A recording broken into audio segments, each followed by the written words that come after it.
Boom, boom, boom, boom, boom. Boom, boom, boom, boom. Okay, good. I did actually. I gotta tape that.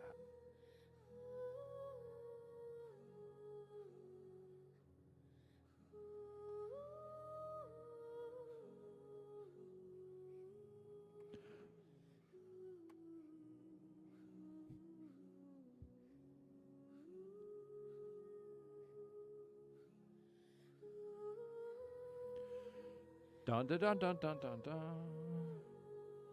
My gift is ready. It's not a gift if you have to pay for it.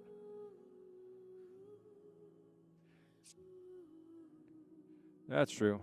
But what do you expect? Yeah, let's click to begin. We're dragging this out already. It's already 9:30.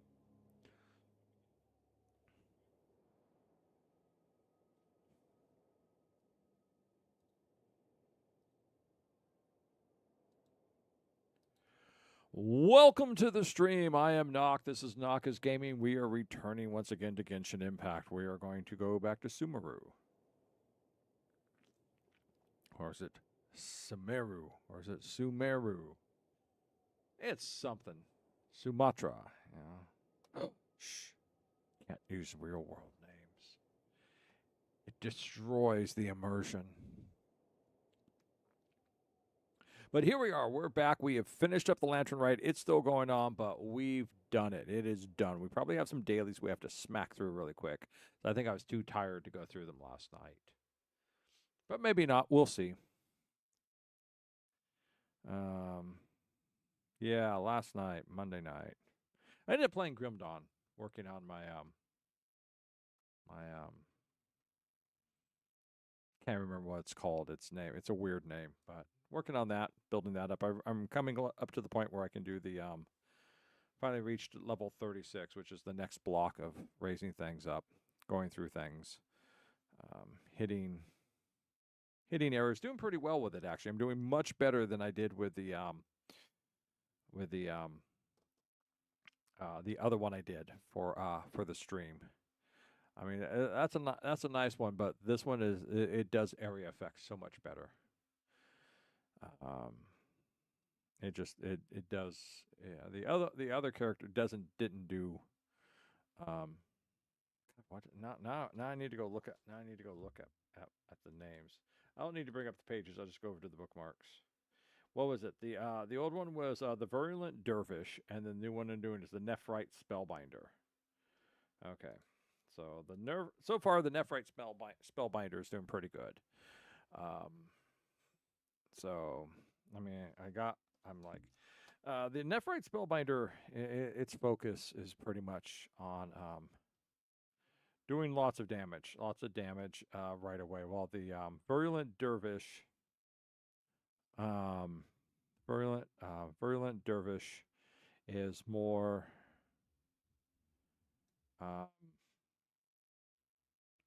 one-on-one.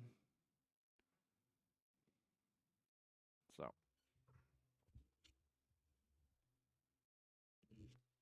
but all right, let's get the earplug out. At least that one, the one that. Get over here. Okay, we're adjusting. We're adjusting the mic some more, because one of the things I don't want to be doing is running into the mic stand when I adjust the chair. Oh, look at that. Thank you, Rex, once again, always for the donation. Okay, no, we have our dailies to do. Let's do them quickly.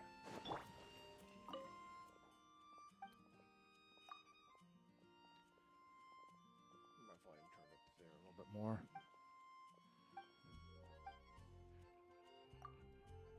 We're off to fight the lady and her slimes. Okay. Let's go. Where are we? There we are.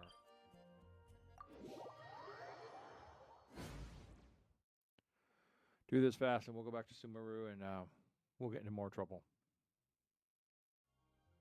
Where are we going?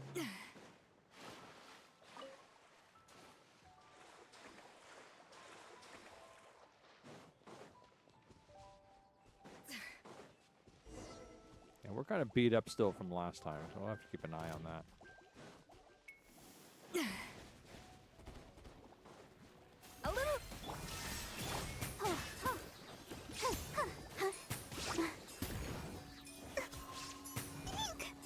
Oh, poor Barbara getting hit twice. There is no escape.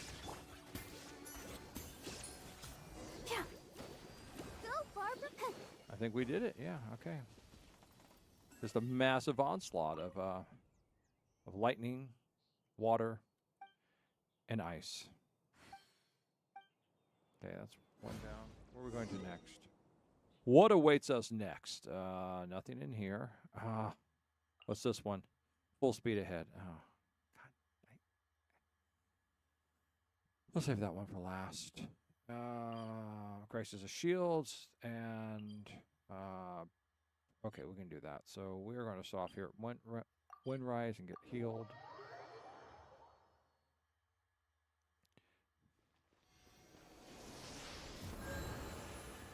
Good. There is a new thing out to do. And we may go do it so that way we can earn more permagens. But not tonight. Not tonight. So Saturday, what we're probably going to do is we're probably going to go work on the Nod Cry exploration. So that way we can go up and fight the boss. We can get points. So we can get get everyone raised up. And fire. Shine down.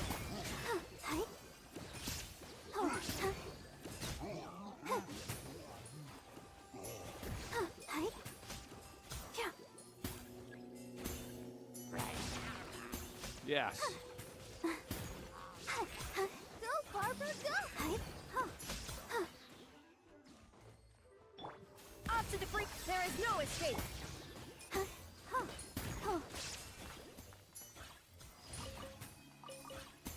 Gotta watch out for the exploding barrels.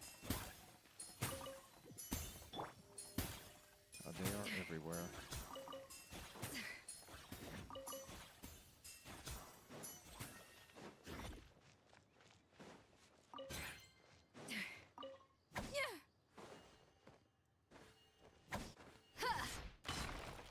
Thank you.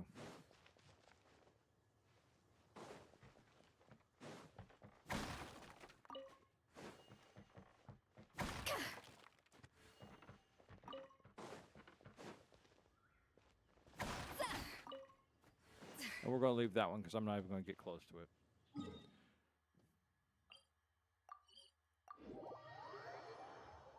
How do we do damage-wise on ourselves? Oh, it looks like we did fairly good. We're going to do this.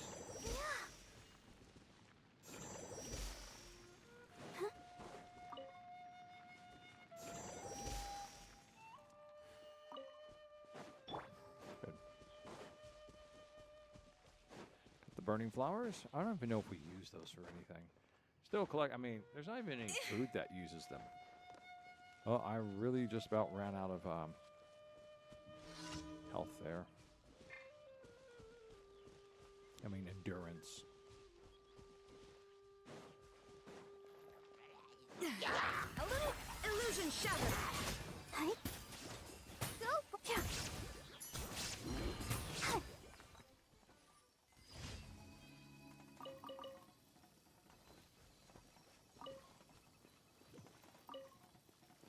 Okay, is that it? That's it. Okay. Full speed ahead. I'm not too. It seems like one of the protect the. Oh, snowflakes. Look at them dance. No, this is. Oh, this is the.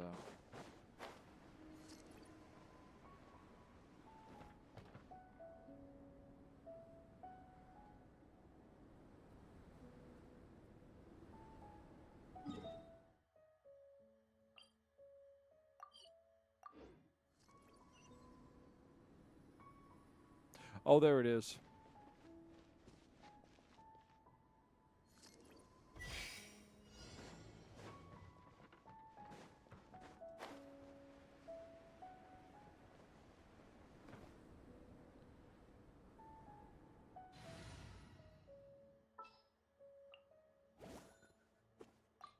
I'll bring my seasoning.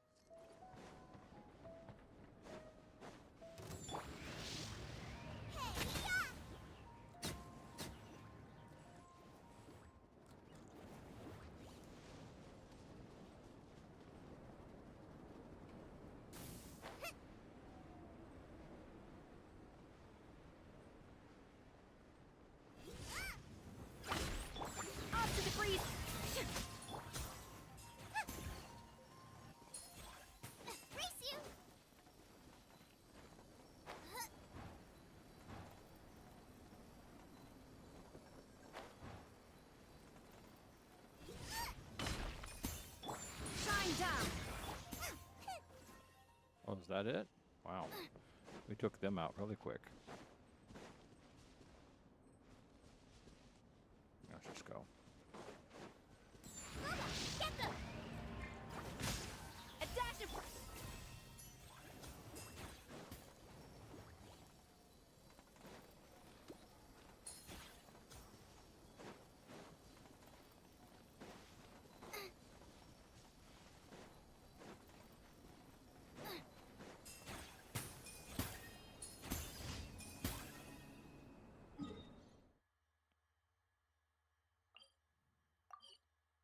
Rex, hello, welcome to the stream. So do I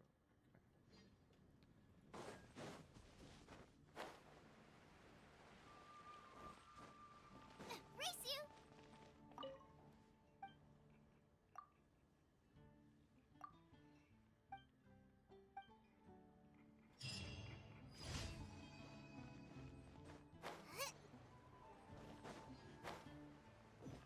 Add Astra. Thank you for completing. Add Astra.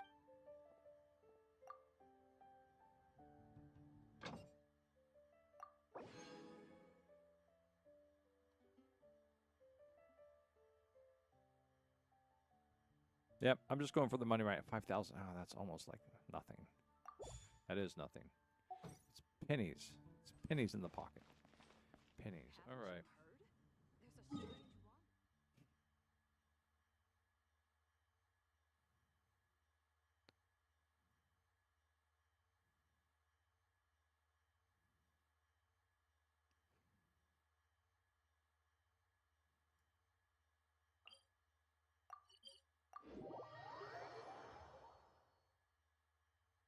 Yeah, I cannot stay up as late as I normally do tonight because I have to get up early for a dentist appointment.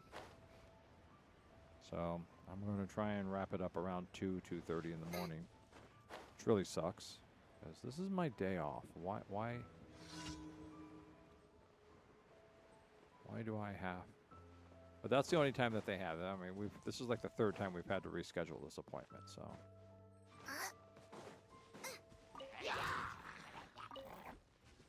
Out of the frying pan!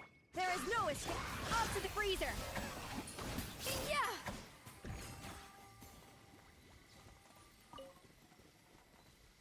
No idea what it is we were trying to rescue or anything like that. But we did it.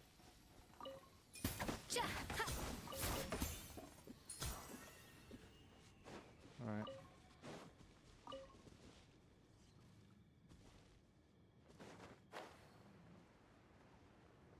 Yeah. Gotta get a couple fillings put in.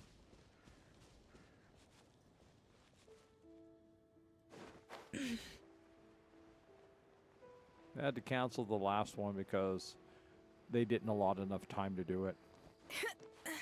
That was like back mid-December.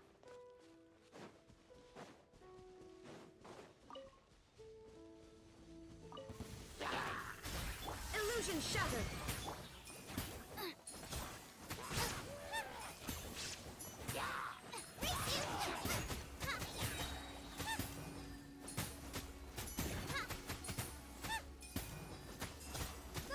Get them!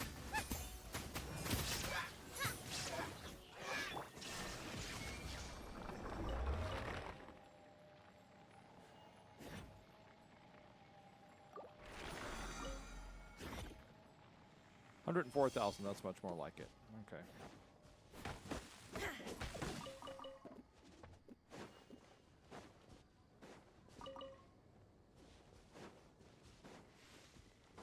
So I was looking at these things about doing these artifact runs in order to earn Mora. You know, around Leeway. They're kind of difficult to read.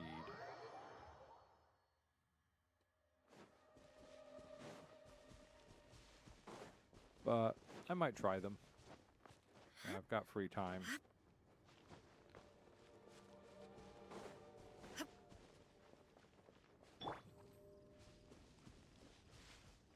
How do you destroy artifacts for Mora?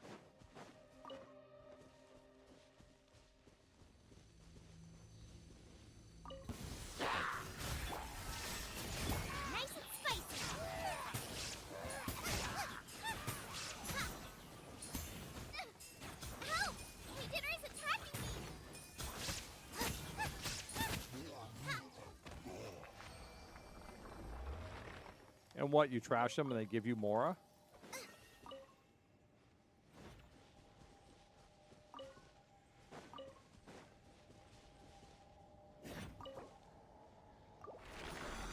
Oh, interesting. Yeah.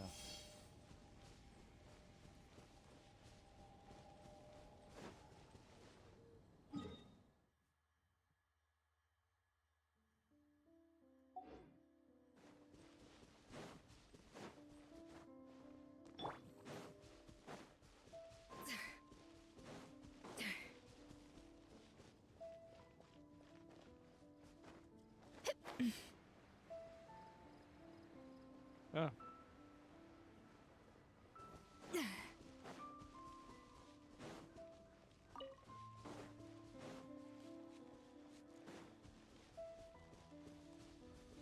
Yeah, well, if I do run into that problem, but I end up using my artifacts too a lot when I'm raising things up, which is how I lost all my money. A little. There is no. Eat this.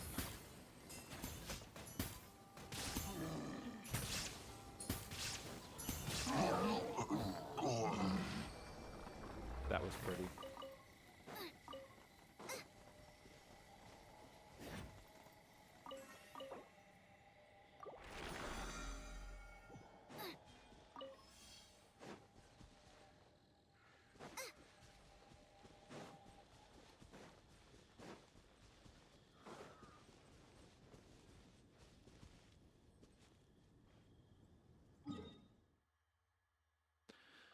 I have to go here.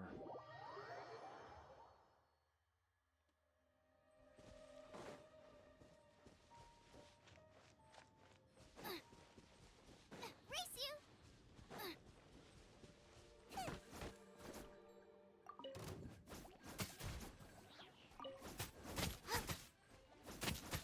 No, I'm trying to hit the tree, damn it. That does it. Okay, thank you.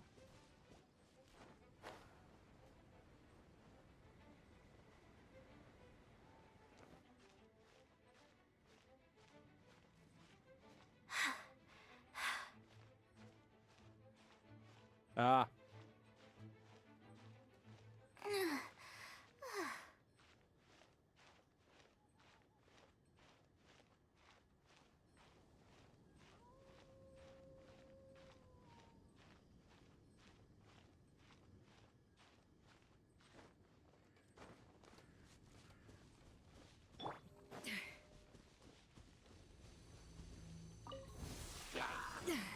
Off to the freezer.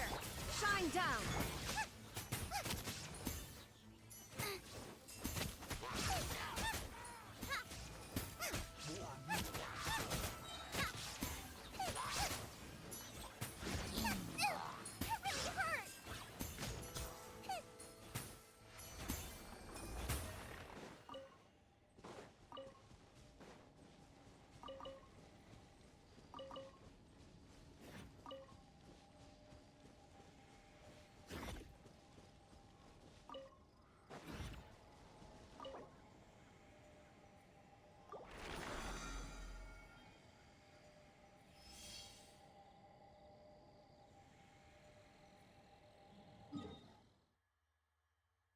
I think that's enough.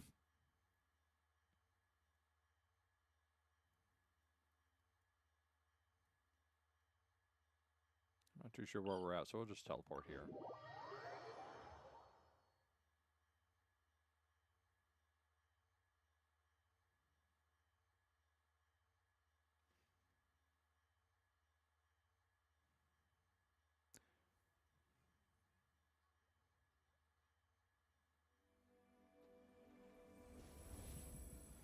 All right, that's taken care of. Now let's go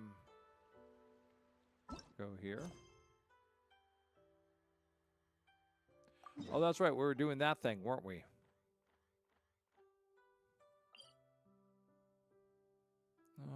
Maybe this one?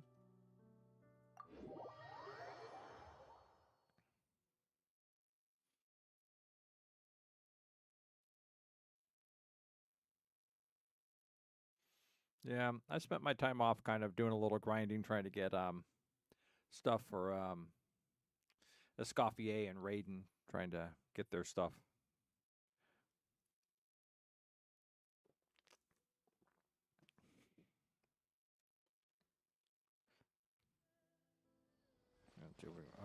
Oh, that's right. We have we have the golden. The only way to get around the city is follow the golden line.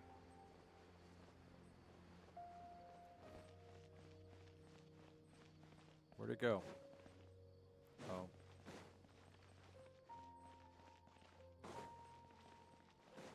Where'd my golden line go? Did I choose the wrong direction? But the golden line said to go over here. What the? I hate this city. That's all it's doing. Okay, there it is. I was going in the right direction. Okay. Race you! Why did it go away? So capricious. All right. Every item I sell here comes. Wish me luck. Welcome. Get your spices here. We've got all kinds. There she is! Dinyarzad! We're back! Just as promised, Traveler and Paimon. I'm so glad that you two came back to celebrate Lesser Lord Kusanali's birthday. They did not. They did not use my name here and just pronounce it incorrectly. I've become nothing. Indeed. The festival's tomorrow. We've been preparing for so long that I can't help but feel a little nervous. Mean like impending doom? There's no need to be nervous. Paimon's sure that Lesser Lord Kusanali will feel everyone's gratitude. Thanks, Paimon. I hope that everyone who comes to the festival will also have a good time. Well, of course. Those who come and bring doom and destruction always have a good time. Speaking of which, did you manage to make your way to Port Ormos? Discover anything over there? Of course we went. A lot of things happened there.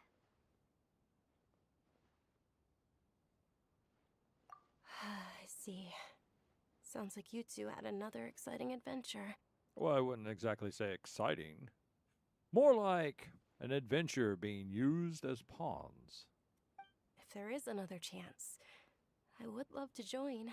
Oh, no. I'm sorry. In order to join, you must have a red shirt. My lady, if you went to Port Ormos in your current state, we'd both be in for a lifetime of trouble. Dia! You were eavesdropping! It's called covert protection. Keeping an ear out for what's going on around my employer is part of the job. It's all right, Dia. I merely said I would like to go. I know better than to think my body could handle it. The festival's tomorrow. I've been doing nothing but causing trouble for you. So, Dia, please take some time to relax. I'll be fine. Even when you put it that way, it still doesn't feel right. Don't worry, my guardian knight. Oh. Okay, fine, but only tonight. Tomorrow's a big day, and many no-good scumbags are gonna try to take advantage of that.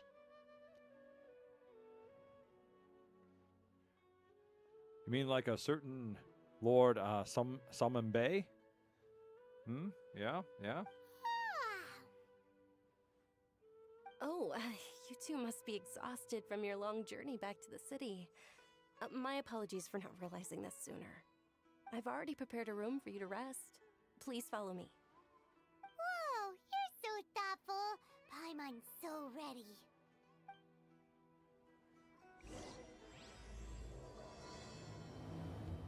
Dun dun. Dun dun.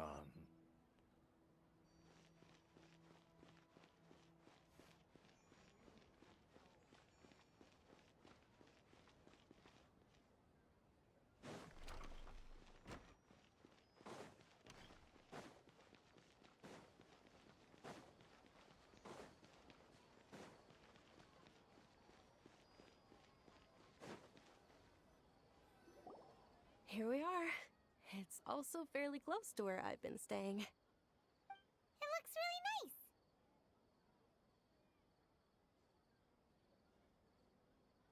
really nice. Not at all. Just tell me more about your adventures when you next get the chance. That's Paimon's specialty. Paimon can tell you stories next time. Oh, if you don't mind, how about we all walk around together tomorrow? All of my friends will be working the festival, and Dia is still insisting on her covert protection. Yeah. It'll be pretty hard to relax and enjoy the festival if Dia's constantly hovering over you, right? Then let's meet at the nearby bazaar first thing tomorrow morning. Have a great night. It's a deal. Good night, Dunyarzad. I may be too excited to fall asleep tonight. See you tomorrow. Paimon's starting to really look forward to the Sub-Zero festival too. Will there be lots of yummy food? Of course, Paimon, there will be. There'll be apocalyptic pie, disaster casserole, doom dumplings.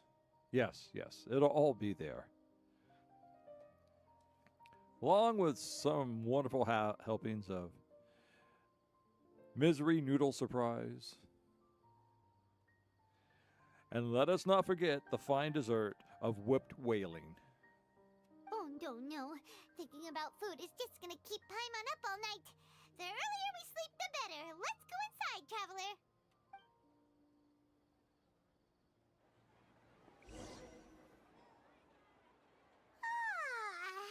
Did we oversleep? We should go meet Dunyarzad right away.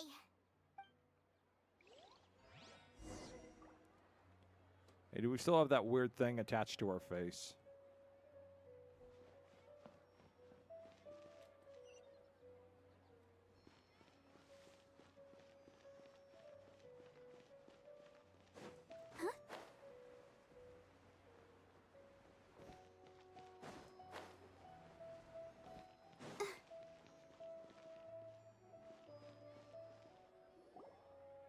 Traveler, Paimon, I've been waiting for you two. Good morning, Dunyarzad.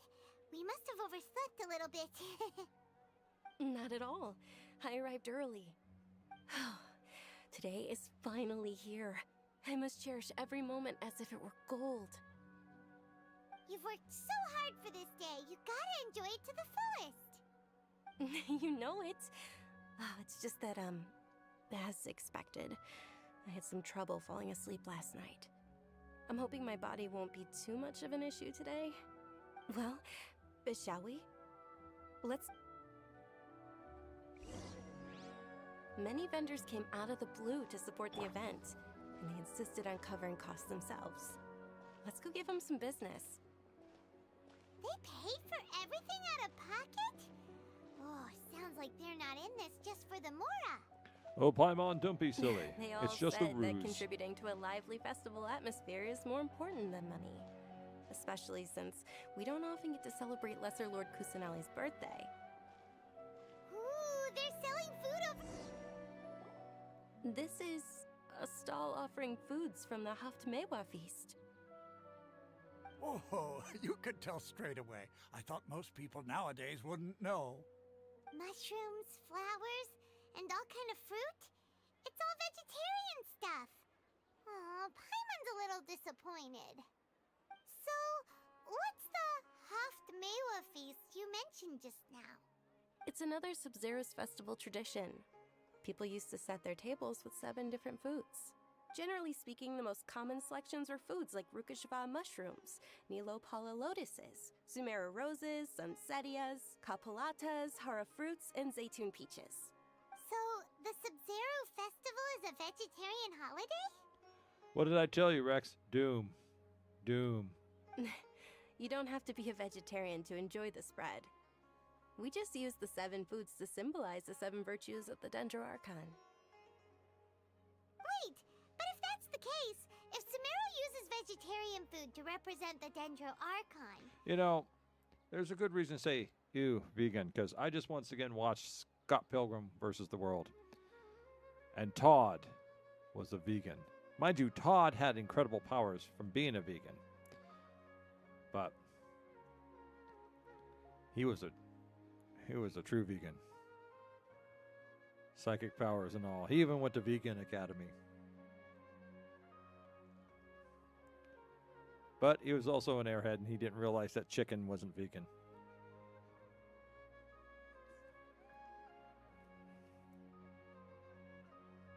Then wouldn't the Pyro Archons Festival be full of food like roasted fowl, juicy meatballs, grilled steak?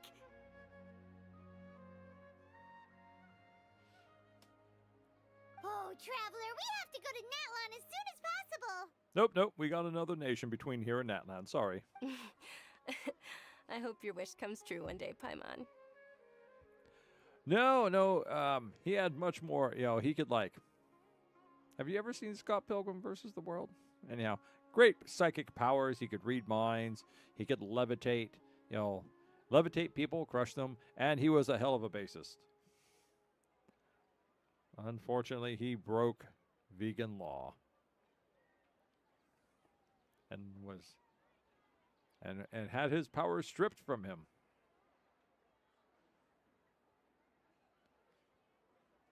Thanks. All right, how about we also check out some of these other stalls?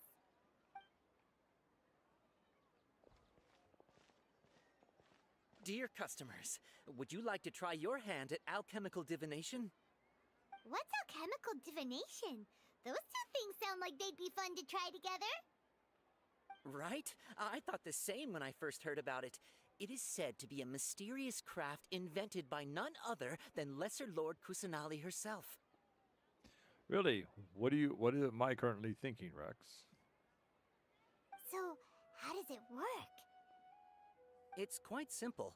After you give me any 2 alchemical reagents, I'll use them to perform a random transmutation.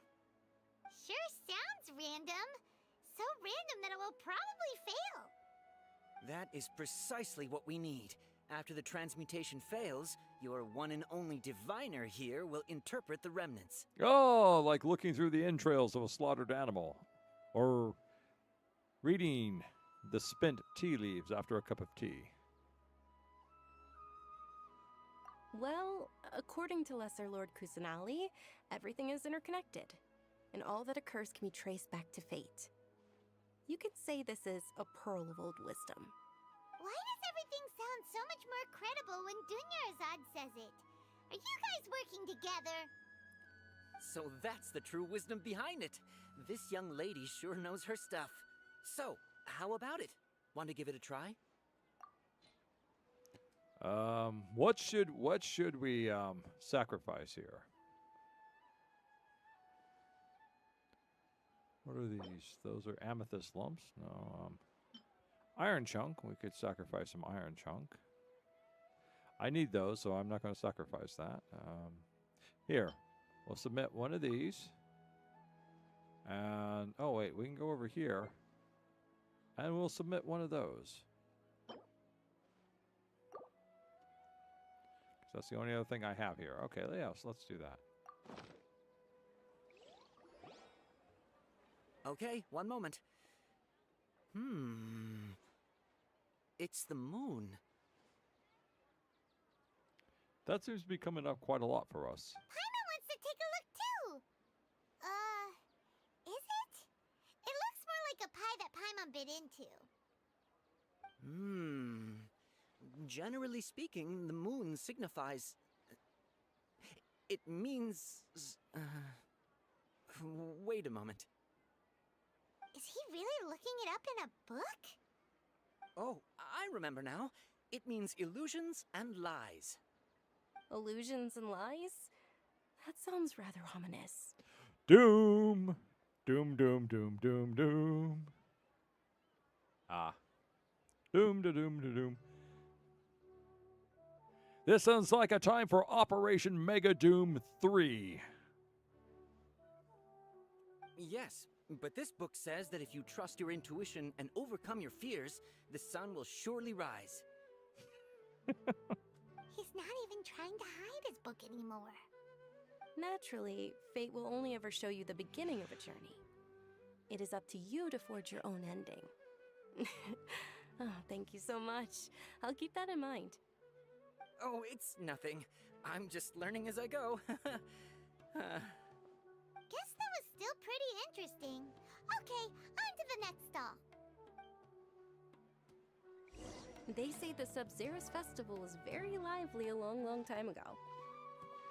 Large flower carriages used to parade through the city. As they headed towards Port Ormos, people would throw flowers, candy, and liquor all along the way. Number 4. Dunyarzad's eyes are sparkling right now. Well, I wish I could have seen that spectacle. But if you ask me, I'm sure Nilu's Dance of Sub-Zerus would be just as impressive.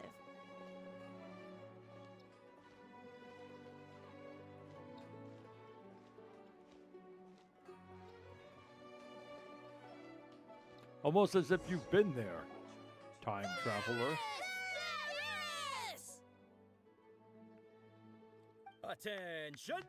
Soldiers, fall into formation if you want any Yalda candies.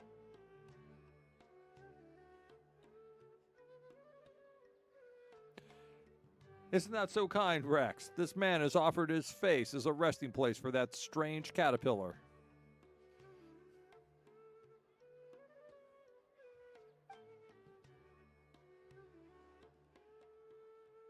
It's a weird guy with a weird hat.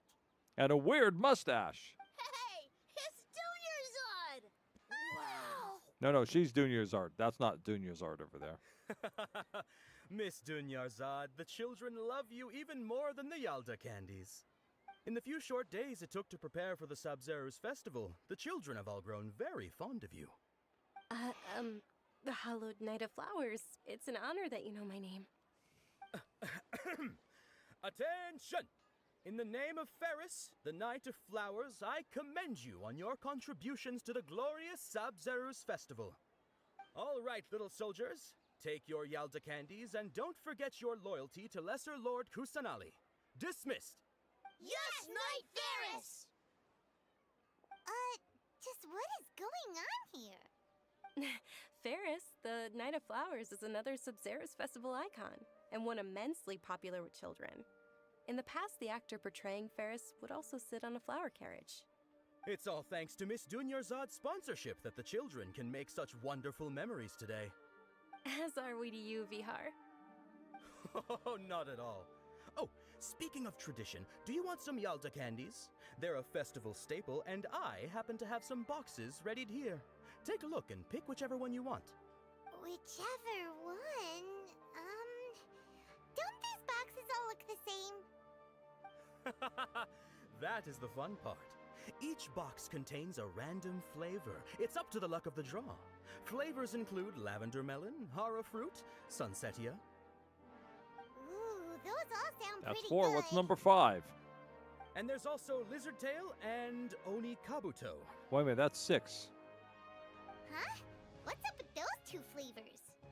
Oni Kabuto is a little spicier than Lizard Tail. Dunyarzad, you tried them before? Traveler, help Paimon pick one. Paimon wants the Sunsetia flavor. It's alright. Paimon believes in you. I also believe in your intuition. Great! These boxes of candy are numbered 1 to 5 from left to right. Which one do you want? Powers from beyond this world are telling me to take box number 4. I hope it's the spicy one.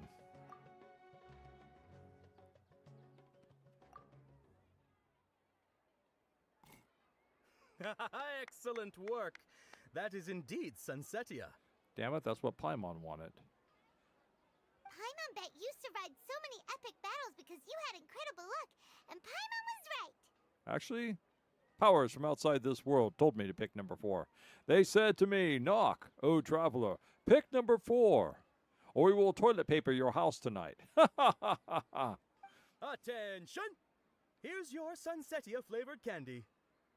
Thanks a lot, Knight of Candies. It's Night of Flowers, not Night of Candies. How about Knights of Candy Flowers? Paimon really wilted the carriageless Knight of Flowers. They all basically sound the same. We got our candy, so let's keep going. Yes, yes. How very well to immerse yourself into the culture, Paimon. Oh, actually, I just remembered that I left something behind. Since you're here, can you come with me to get it?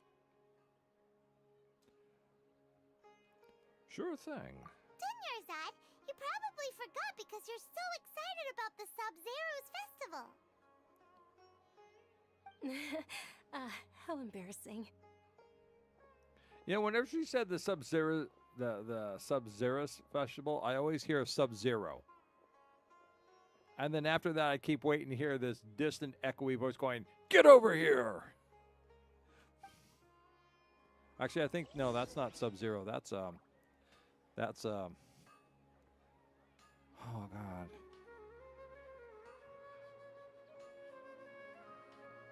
I've forgotten his name now. Scorpion, thank you. Thank you so much. My name was going blank. Yes. I did not get a nap tonight, so.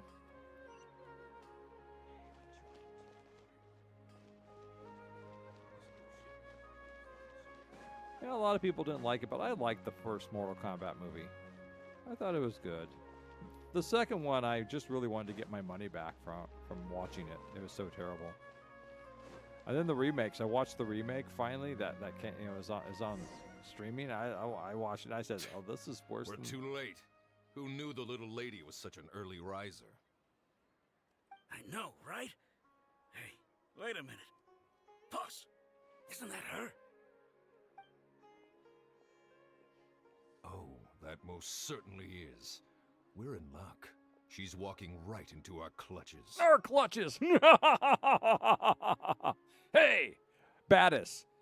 Battis, that's his name. His name is Battis.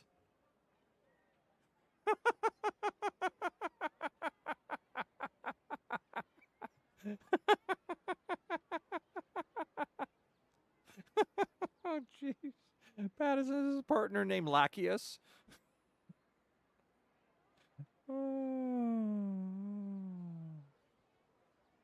I prefer Sid bad guy myself, you know. That's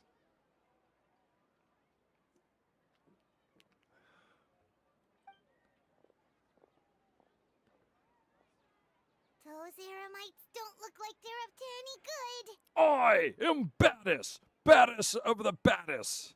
And this is my partner, Lachius, the most Lachius of Lachius. And you are now in our evil clutches. Ha ha ha ha ha ha. And who are you standing there next to our prize? Who am I? I am the anime protagonist, hero of this story, and the person who's about to kick your butt. Who are you? I don't believe the Homayanis hired you. That's right. We haven't received any of their mora, but I wonder how much the Homayanis would shell out to get you back. They're a gang of kidnappers! Traveler, hurry and protect Dunyarzad! Professional here, ready to go. Hey, did you scumbags even consider that the Homayanis might have hired a merc that outclasses you? You're Dia. Dia the Flame Mane. No wonder we mercs haven't heard anything about you for so long.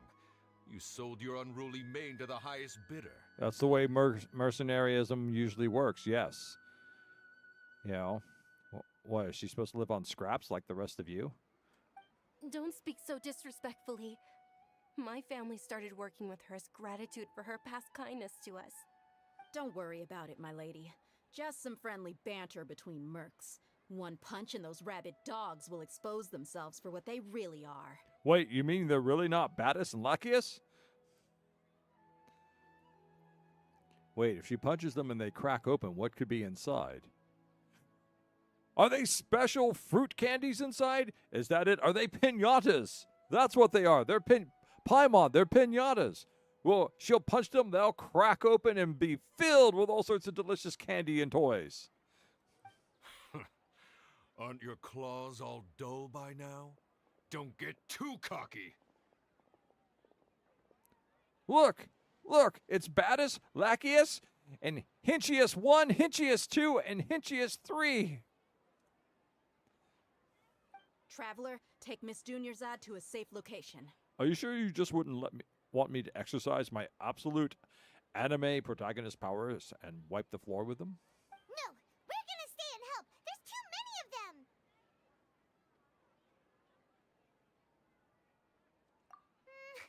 You're right.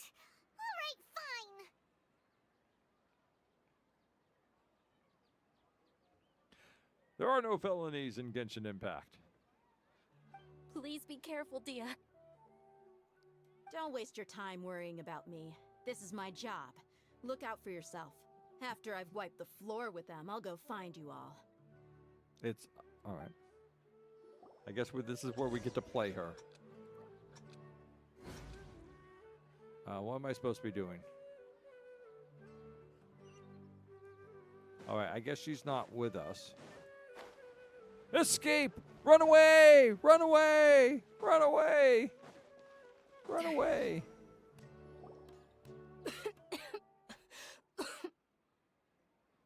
Dunyarzad, are you okay? You look a little pale.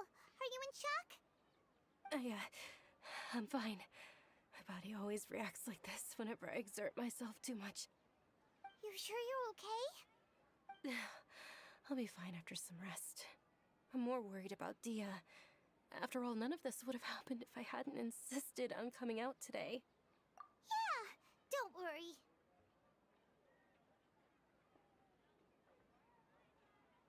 Time ticks on.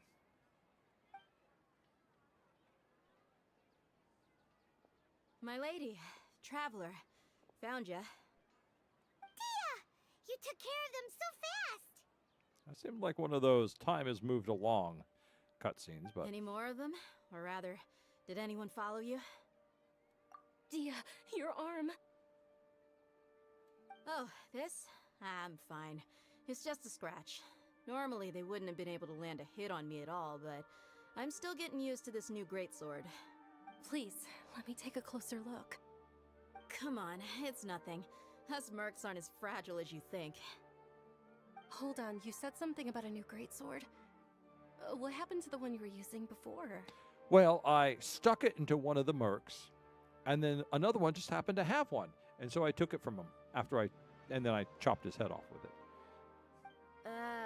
About that. Well, I sold it, because I was low on Mora. Stuff like this happens every now and then. It can't be. The anonymous donation that was used for the venue's final round of preparations?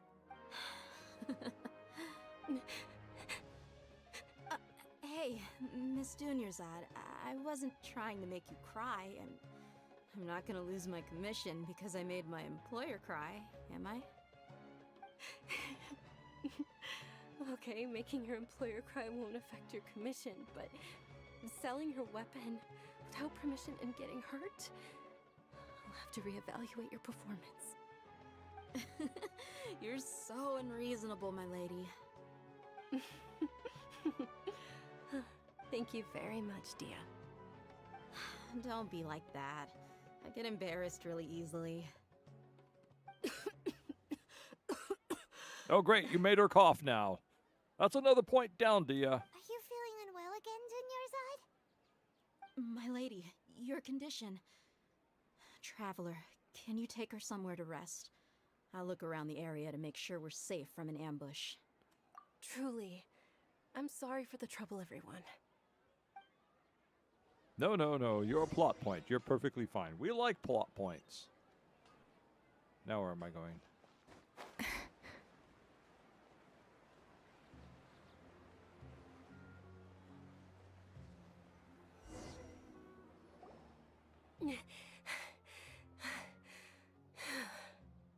Are you feeling better, Dunyarzad? Yes, much better. Just give me a few moments and I'll be good to go.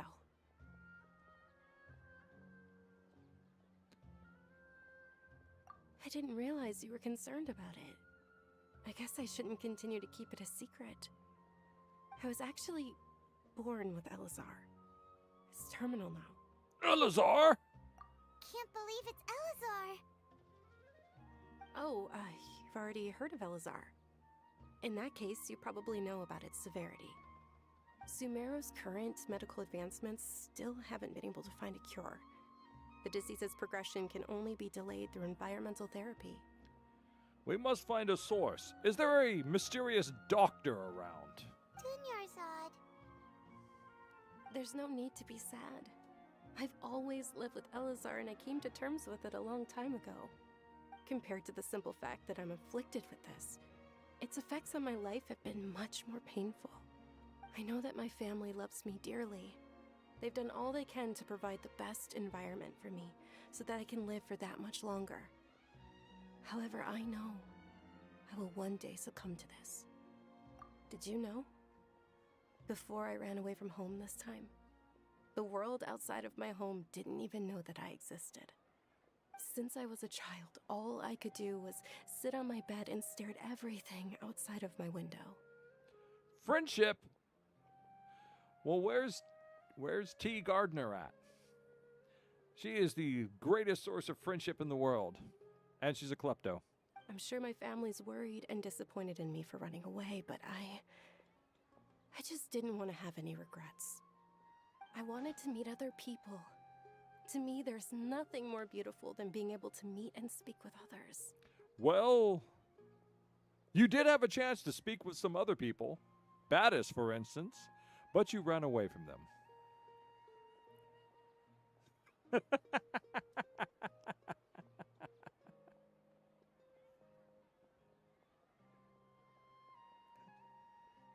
Too late. It's been put back in. Not to mention the incredible time spent preparing for the festival. The joy on everyone's faces here, and all the support I've received from friends like Dia. Oh, I don't know if you're still paying attention, but he just released another episode a couple of days ago, finally. This way, when my final day does arrive, it will be less sorrowful. At the very least, many people will remember that I once existed in this world, right?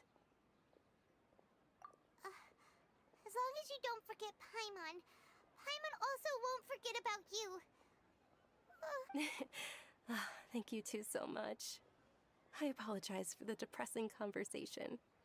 This is out of character for me. To be honest, Lesser Lord Kusanali gave me the courage to do all of this. If it weren't for her encouragement, I wouldn't have taken that first step.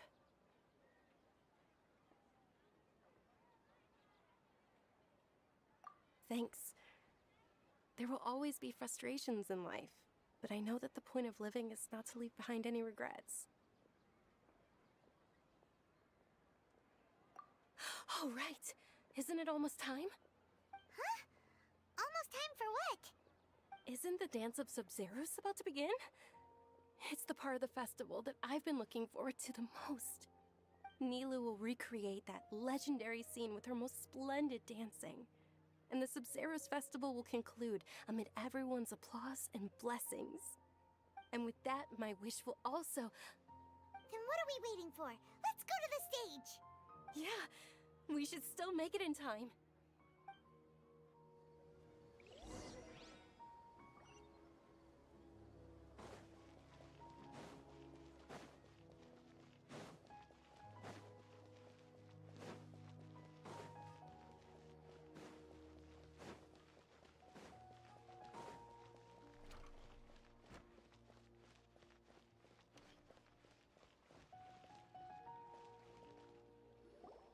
Were you not aware that the law prohibits this type of performance from taking place without prior permission?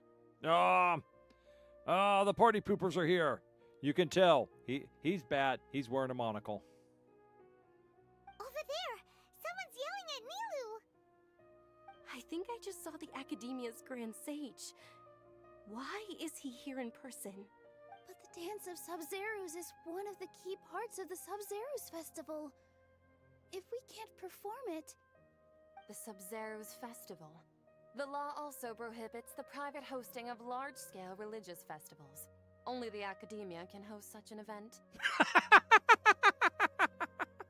As you can see, little dancer, your entire attempt in order to realize your dreams means nothing. Come, Dirk, evil monocle. Laugh with me. Little girl, feel your dreams being crushed beneath the gaze of my monocled eye.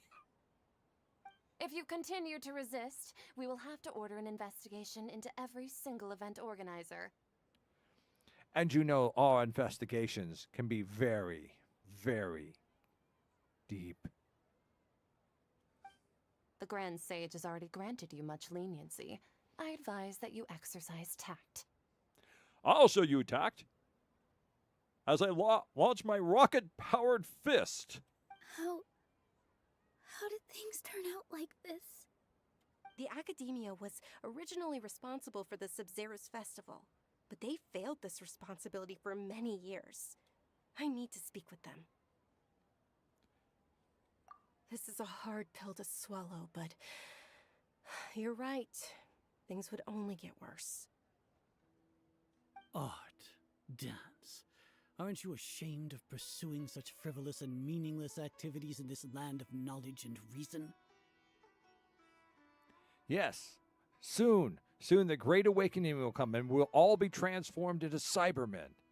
We will be creatures of cold logic and mechanical bodies, and we will live forever, able to process and absorb all the knowledge and information we can find by dissecting it out of every other organic species we find. Our Archon created the utopia that is Sumeru City for all scholars who sought validity, verity, and truth, while people like you wish to defile it. Doom. Doom. Doom is a-coming. No. I believe that our Archon never rejected the arts. Even the goddess of flowers dedicated a dance to her. With your lack of intellectual credentials, I do not believe you are qualified to debate with me. What you should be doing is finding workers to tear down this ridiculous eyesore. What an internet answer! What an internet! What a troll! What a troll! What a troll! I mean, did you hear that? It's just like, I don't have to argue with you. You're not smart enough to argue with me. Oh! Where's my banhammer? When we return, have the scribe draft an ordinance before the next Nyagarbaha Day that prohibits public art performances. We will announce it to the public later via the Akasha. Understood. I will inform him when I return. As for her, throw her out into the jungle. We don't need her ilk defiling our city. The Sub-Zeru's festival. Go celebrate the birth of that god to your heart's content. Nilu, are you okay? Be right back. I need snackage.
Yes, yes. Are you okay? Have your dreams and hopes been totally crushed by that man with his evil monocle?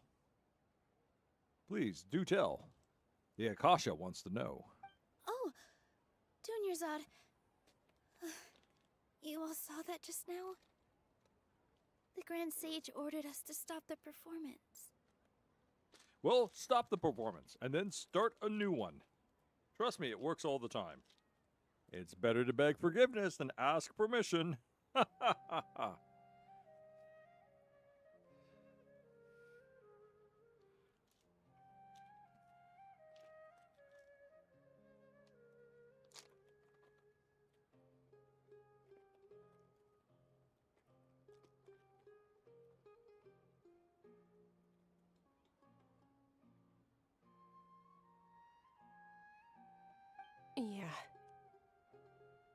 let's go somewhere the academia can't find us and perform there.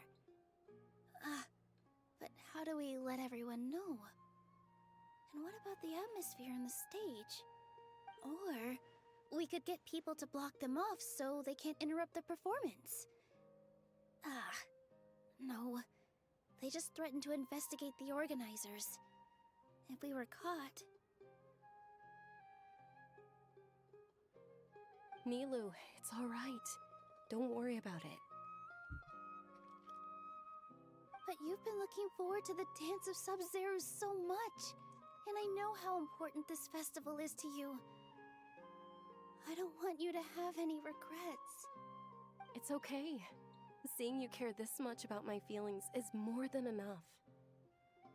It would be too risky to continue the Sub-Zero's festival at this point. I don't want to get everyone in trouble. Come on, admit it. Just admit it. At this time, they just didn't have it in the budget to animate the dance. If you say so. But you can sneak out for the next Sub-Zero's festival, right? We'll make sure the next one is a smashing success.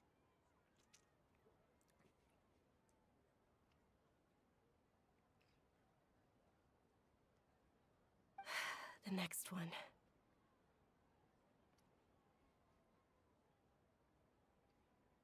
Yes. Okay. It's a promise.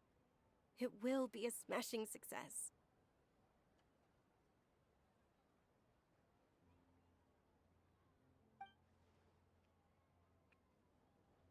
I can't believe this is how things turned out. Those heartless geezers.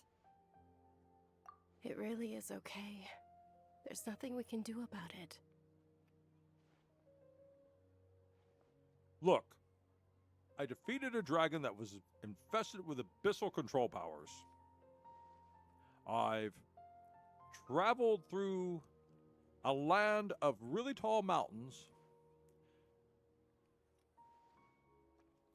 beat up a child, and fought a giant serpent of the ocean.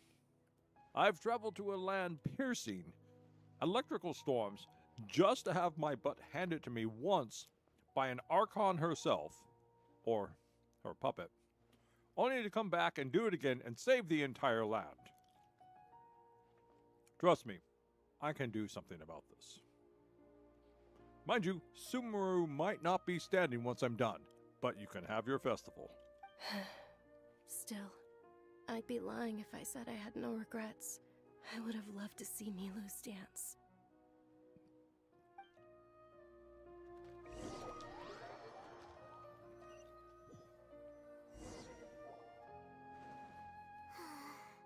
A lot happened today.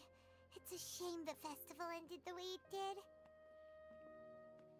Nilu and Dunyarzad promised to make the next Sub-Zero's festival a success, but Dunyarzad is running out of time. Yeah.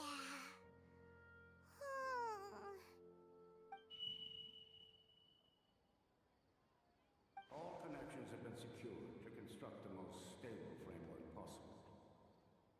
The project has entered its most critical phase. Power has begun to flow from...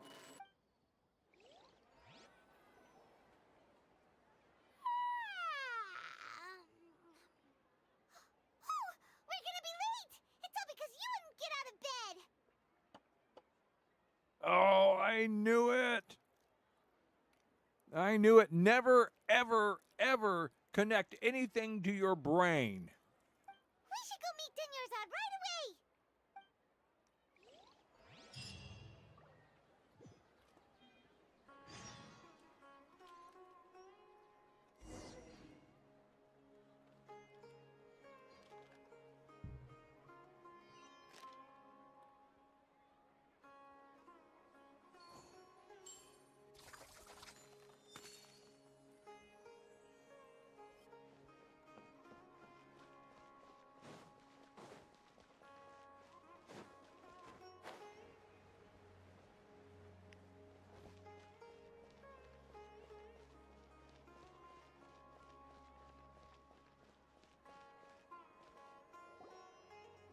Good morning, Dunyarzad.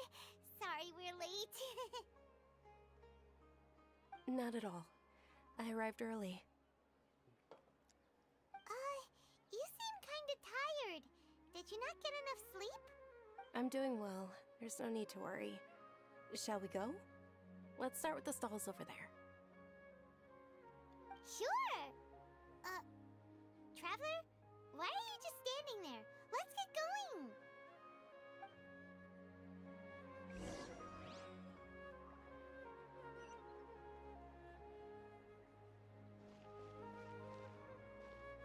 Ooh, they're selling food over that way! Let's go take a look!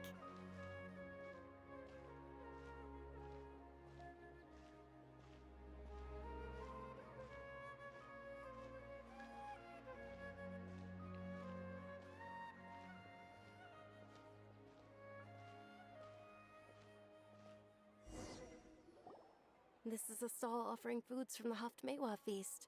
You are quite well informed, miss. They're all plants! Oh, actually, what is the Haftmewa feast you mentioned just now? It's one of the Sub-Zerus festival's traditions. People used to set their tables with 7 different foods to symbolize the 7 virtues of the Dendroarchon. Remnants appear to be in the form of the moon.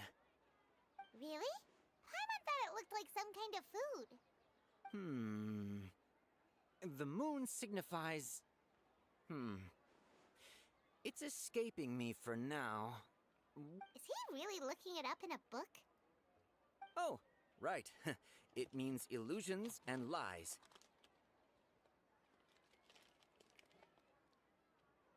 But if you trust your intuition and overcome your fears, the sun will surely rise. Understood. I'll keep that in mind. Oh, it's nothing. I'm just learning as I go. Guess that was still pretty interesting. Okay, on to the next stall. So, where to next?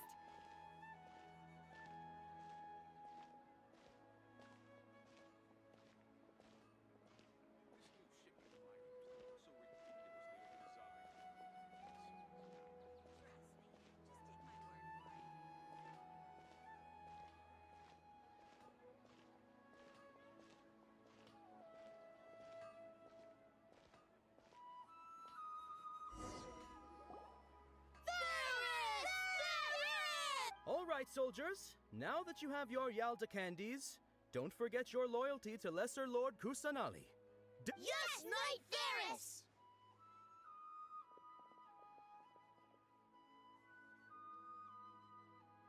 What's going on? Is this a play? Ferris, the Knight of Flowers, is another Sub-Zerus festival icon and one immensely popular with children. It's all thanks to Miss Dunyarzad's sponsorship that the children can meet the Knight of Flowers. Oh, do you want some Yalda candies? I happen to have some boxes ready here. Take a look. What's to pick? Don't these boxes all look the same? It's not that simple. Each box contains a random flavor. It's up to the luck of the draw. Flavors include lavender melon, hara fruit, sunsetia. Ooh, how interesting! And there's also lizard tail and oni kabuto. Ugh, why do those flavors even exist? Traveler, help Paimon pick one. Paimon wants to eat the Sunsetia flavor. Great! These boxes of candy are numbered 1 to 5 from left to right. Which one do you want?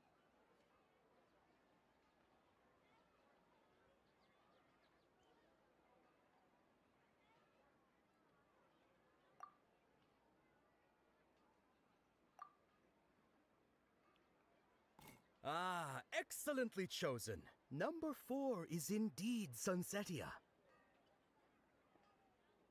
Ha! Paimon bet you had incredible luck, and Paimon was right!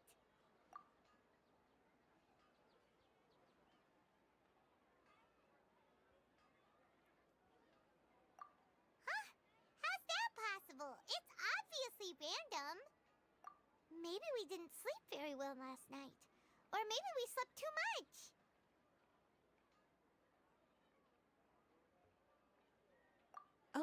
Sure. Huh? Where are you going? You're just gonna walk off like that? We're gonna go find Battis and kick his baddest butt. Or maybe not.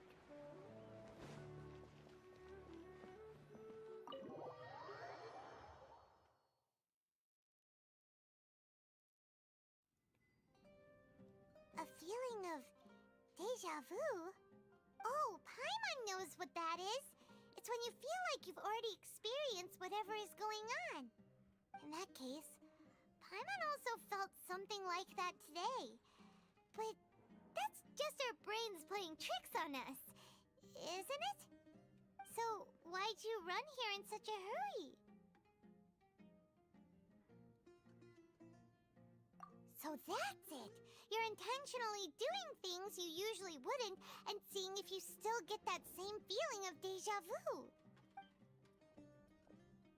Welcome, you two! Are you here for lunch? What would you like to eat? Got it! You don't look like you're from these parts, but I gotta say, you've got good taste. I'll give this order to the kitchen. Charcoal-baked Angelina cake? Isn't it that burned thing that didn't look tasty at all? Oh, Paimon understands what you're trying to do now. You'd never normally order something like this.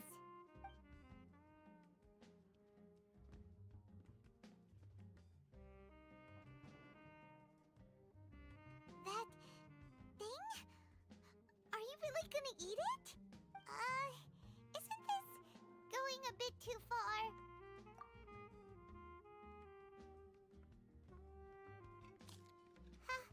How was it? The look on your face is telling Paimon that it tasted awful. Then, you mean... That's impossible! We were just talking about how gross it looked! So, would this be a case of taste bud deja vu?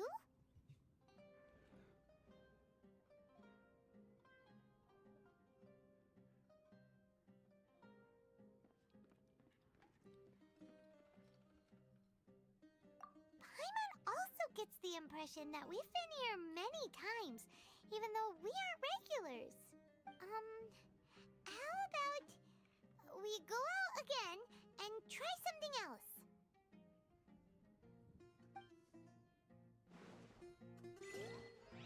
I would take a knife and secretly mark a tick under the table.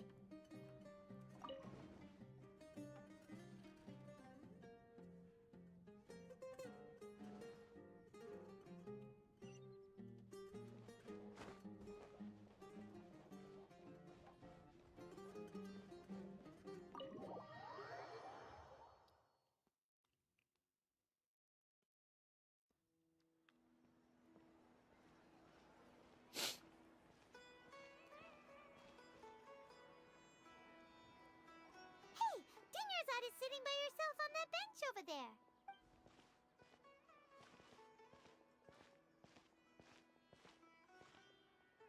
What a coincidence, Dunyarzad. We meet again. Why are you sitting here all by yourself? Oh, I ran into some kidnappers just now, but thankfully Dia came to my rescue. I started to feel unwell after that, so I sat down here. Kidnappers? Oh my goodness, are you hurt? I'm okay. Dia's arm got scratched, but it isn't serious. Whew. That's a big relief. But, Dunyarzad, you seem a little down today. It's the Sumeru's festival, and you've been looking forward to it so much! Not at all. I've always been like this. Excessive physical exertion or strong emotions tend to aggravate my illness. Besides, no matter how amazing today may be, it is but a single day. After however many more days, my time will come to an end. Paimon doesn't quite follow you, and Paimon feels like something's really got you down right now. It really is fine. I don't mind.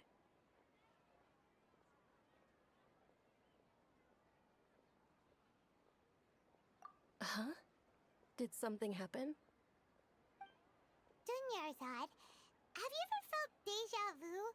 You know, like when you've already experienced something that's happening right now? Deja vu? No. But my days have been the same for years now. Even if I were feeling deja vu, I suppose I would already be used to it. Oh, Paimon sees. Then, is it only the two of us? It's almost time. Huh? Time for what? Nilou's Dance of Sub-Zerus is about to begin. Let's go.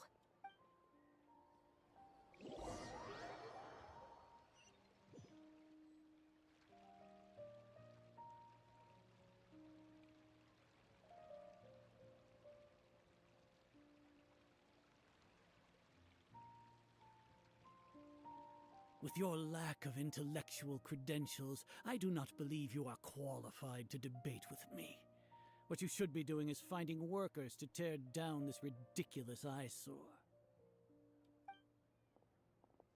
When we return, have the scribe draft an ordinance before the next Nyagarbaha Day that prohibits public art performances. We will publicly announce it later through the Akasha. Understood. I will inform him when I return. The Sub-Zerus Festival. Go celebrate the birth of that god to your heart's content.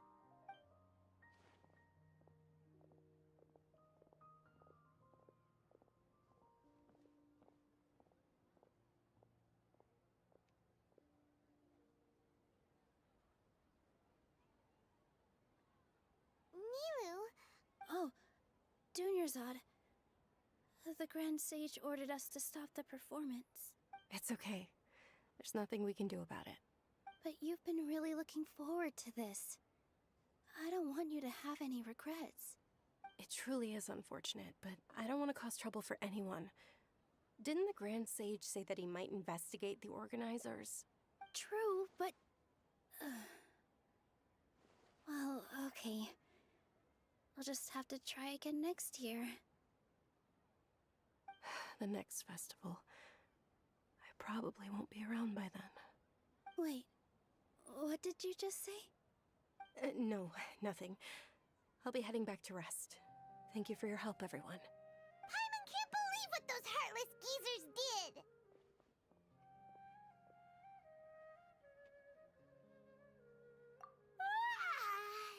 Did Dunyarzad already go back? We should also return and get some sleep. No, don't sleep.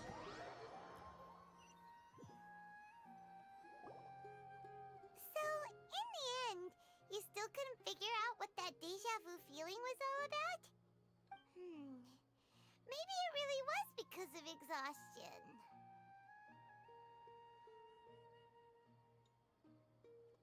Same here. That's why Paimon stopped thinking about it halfway through the day. Then, how about we settle in and get a good night's sleep? For now, we can chalk things up to exhaustion. We can do more thinking tomorrow.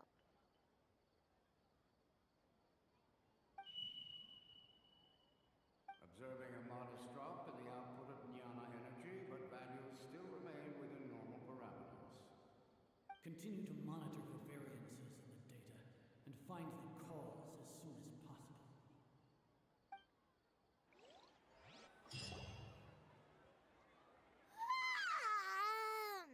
Why does Paimon feel so tired after so much sleep? Anyway, we should go meet Dunyarzad right away.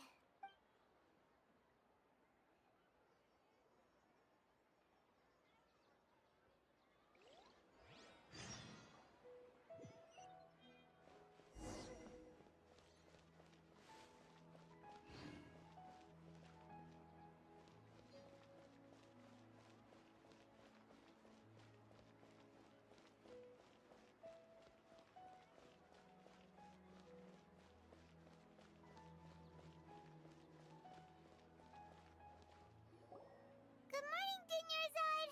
Sorry to keep you waiting. Not at all. I arrived early. Huh? Paimon thinks you sound kinda tired. Did you not get enough sleep? I'm doing well. There's no need to worry. Shall we go? Let's start with the stalls over there. Great idea! Let's get going! Traveler?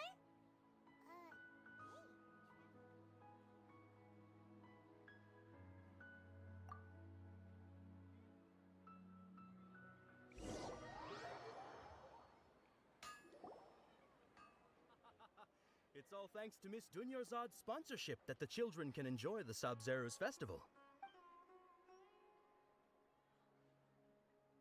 Oh, are you interested in Yalda candies? I have some boxes of candy here. Pick whichever one you want. Not much of a choice. All these boxes look the same. It's not that simple. Each box contains a random flavor. It's up to the luck of the draw. Flavors include lavender melon, hara fruit, sunsetia. They all sound pretty tasty. And there's also lizard tail and oni kabuto. Huh? What were those last two? He'll help me choose. Paimon wants to eat the sunsetia flavor. No problem. These boxes of candy are numbered 1 to 5 from left to right. Which one do you want?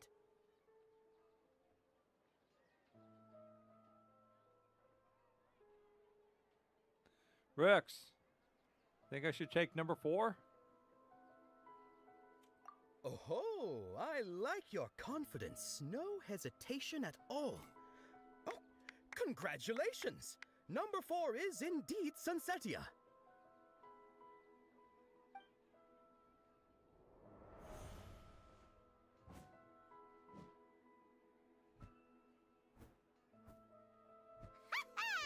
Paimon knew he always had incredible luck.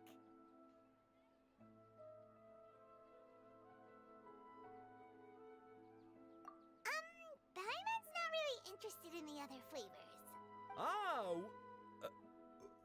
Wait. How did you know? Don't tell me that you already knew which flavor was in each box. What? He was right about all of them? That couldn't have been luck. How is this possible? I packed all those boxes this morning and they've been sealed ever since. You couldn't have known beforehand. Mind reading? X-ray vision? What vision? Or some kind of magic trick. This is way too freaky. Tell us what's going on. Since when did you get superpowers? Paimon, I've always had superpowers.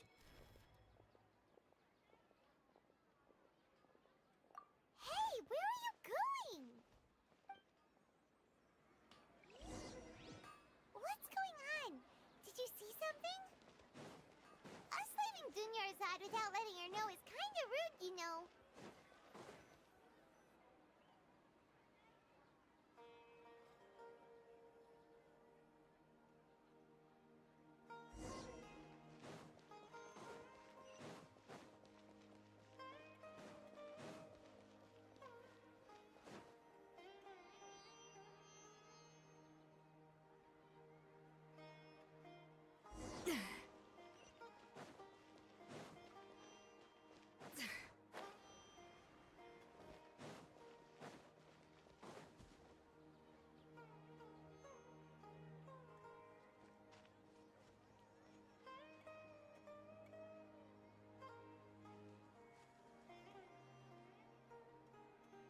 What are you looking for?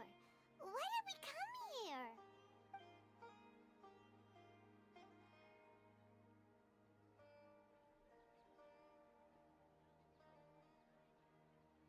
Traveler?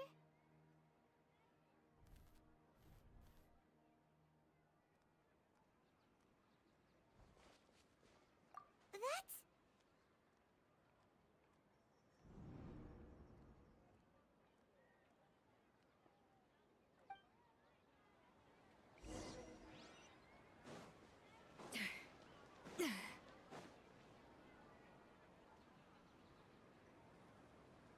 Dash and run. No, it's pay and dash.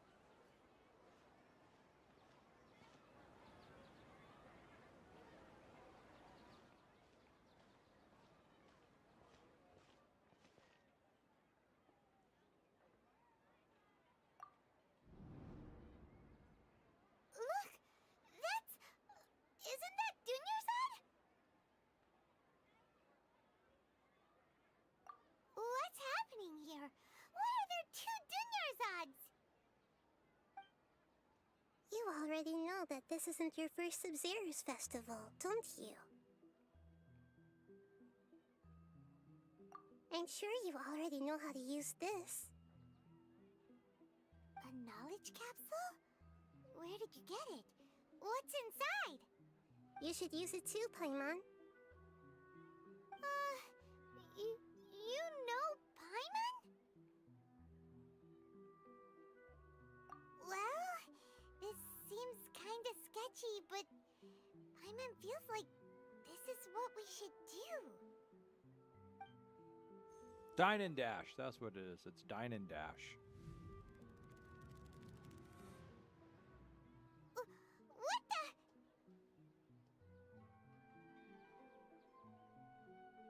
This is our 20th time at the Sub-Zero's festival? Huh? No. The 30th? 40th? Just how many times have we been to the Sub-Zero's festival? Have we been trapped in a single day? If it weren't for you, we wouldn't have even realized. What the heck was inside that knowledge capsule? Your memories are still scrambled? Try your best to remember. This isn't the first time we've met, and I answered that question a long time ago. Let Paimon think. Oh, it's coming back. Meeting you was the real catalyst for restoring our memories, and the knowledge capsule was just your means of showing our minds the way. What about everyone else? Why are you only helping the two of us? Your sense of deja vu is stronger than everyone else's, yes? As for an explanation, you two received the blessing of Dendro, and you also have special, sensitive constitutions. It was as if a single sheet of paper was separating those memories from your consciousness. A familiar question. I think this is the 7th time you asked that. As you can see, she isn't doing well. You probably sensed it too. The Dunyarzad you were just with is different from the first Dunyarzad you met. That first Dunyarzad is in front of you right now, and she doesn't have a lot of time left.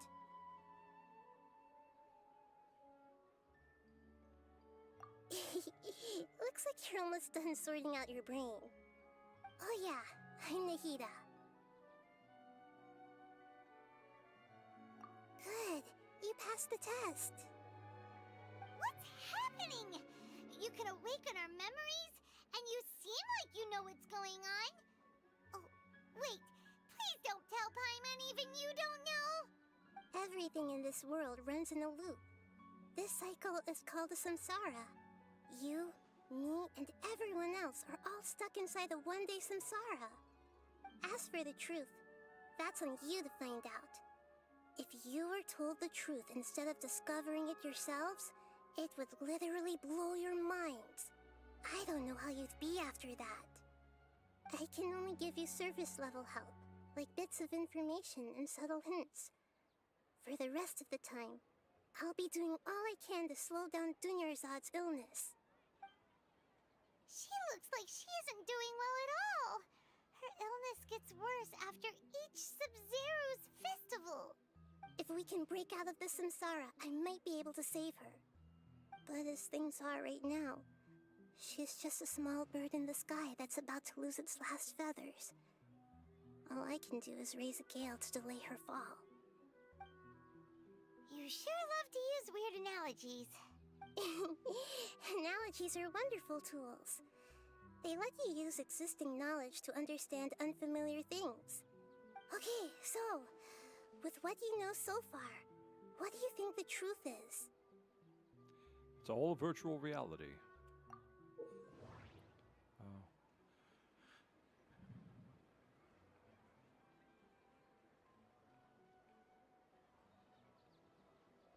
Oh, okay, we're doing this thing again.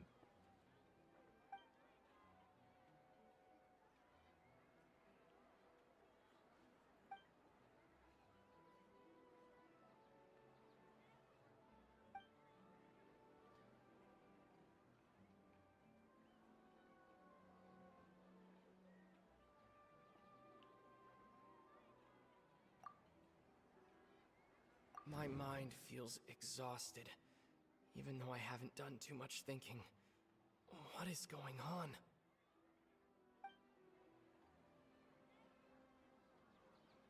My mind feels exhausted.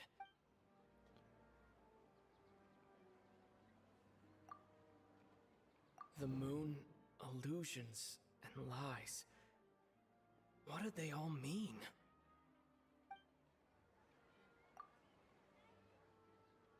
What's happening right now seems to have happened before. This feeling has been getting stronger and stronger.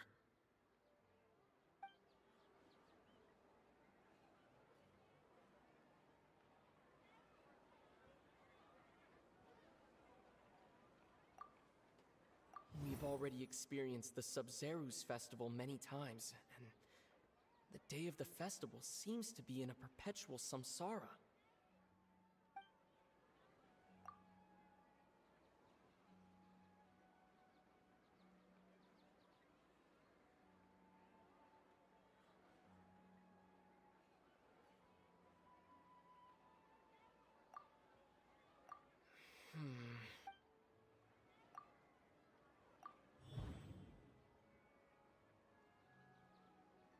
Yes, time loop. That should be it. The flow of time is endlessly cycling within one single day. That should be it. My mind feels exhausted.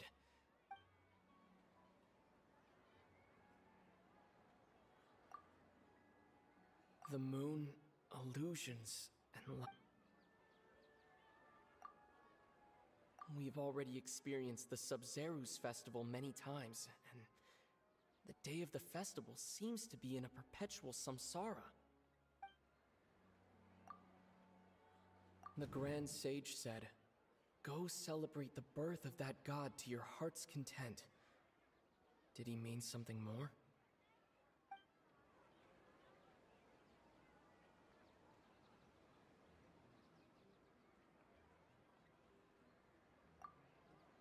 What's happening right now seems to have happened before. This feeling has been getting stronger and stronger. That should be it. The flow of time is endlessly cycling within one single day. A time loop. You've given similarly wrong answers in the past. A pity. Still the wrong answer? Paimon thought that made a lot of sense. It feels like time's just repeating itself. A simple time loop can't explain some of the phenomena. You two are still missing a lot of information. Unfortunately, I can't give you any more hints.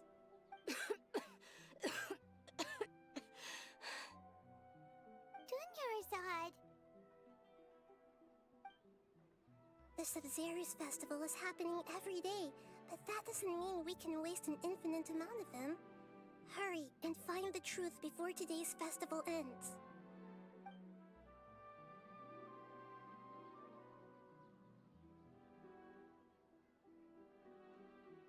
Let's think about our current situation. To save Dunyarzad, we have to escape the samsara of the Sub-Zeru's festival. And to do that, we need to figure out what's happening. The truth. Nahida rejected the idea of a time loop, so we must have missed something, right? Paimon's memories say that we've already done this many times, but let's go talk to people again. It's more productive than sitting here and scratching our heads. Why don't we start with those stall owners?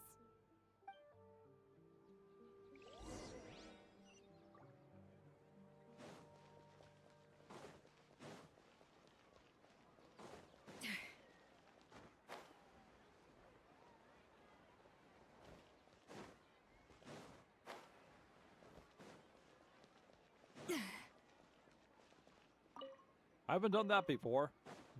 Hey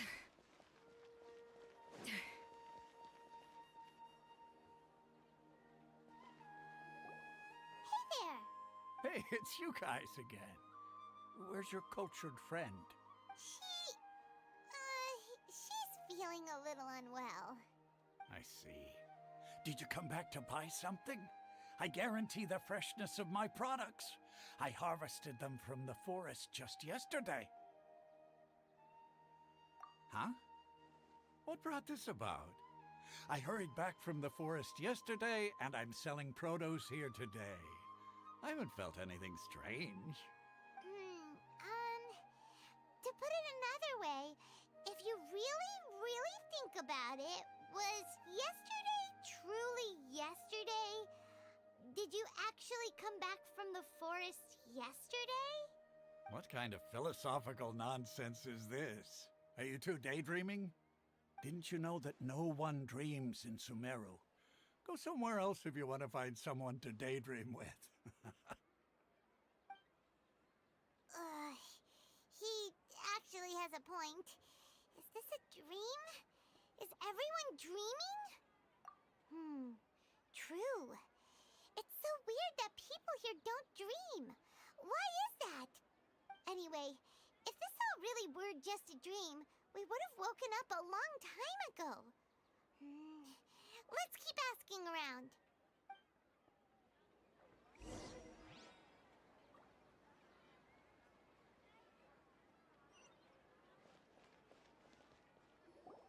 Oh, it's you two. Was my divination so accurate that you felt compelled to compliment me in person? Ooh, I knew it! I told you, the god's divination is highly accurate. You just hadn't fully understood its significance yet. You're really excited about this, huh? That's exactly why we came back. Help us better understand it. Help you better understand it? Well, that isn't exactly what I excel at. So, you're admitting that you don't have a clue? Anyway, what kind of situation did you get into?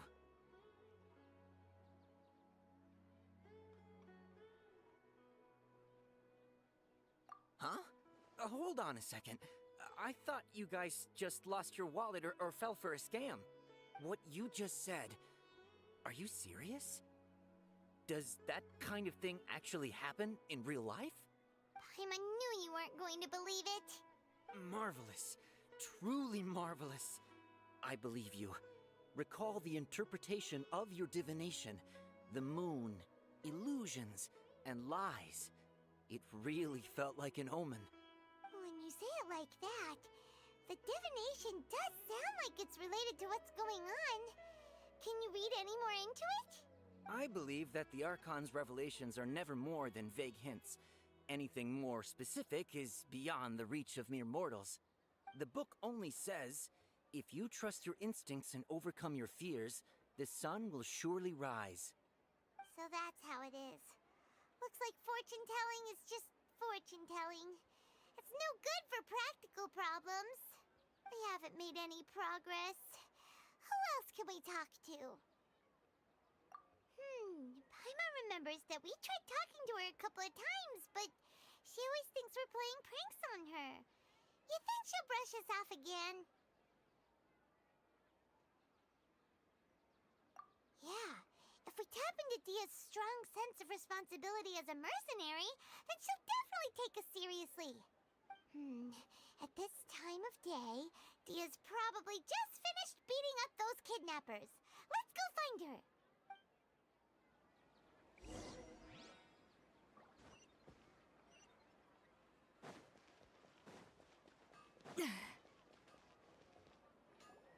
I'm fine, my lady. It's just a scratch. Perfect timing. Both of you are here. Paimon, traveler, you came at just the right time. Listen, there was a dangerous Huh? You saw? Then why didn't you jump in earlier? If someone was protecting Miss Dunyarzad, I could have went all out. Anyway, can you do something for me? You want the traveler to take Dunyarzad somewhere to rest up while you check to see if there's still any kidnappers around. Did Paimon get that right? How did you know what I was going to say? We need to say something convincing.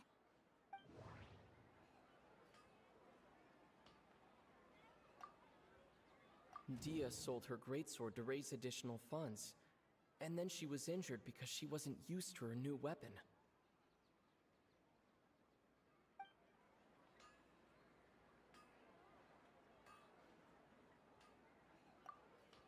Tell her, Traveler!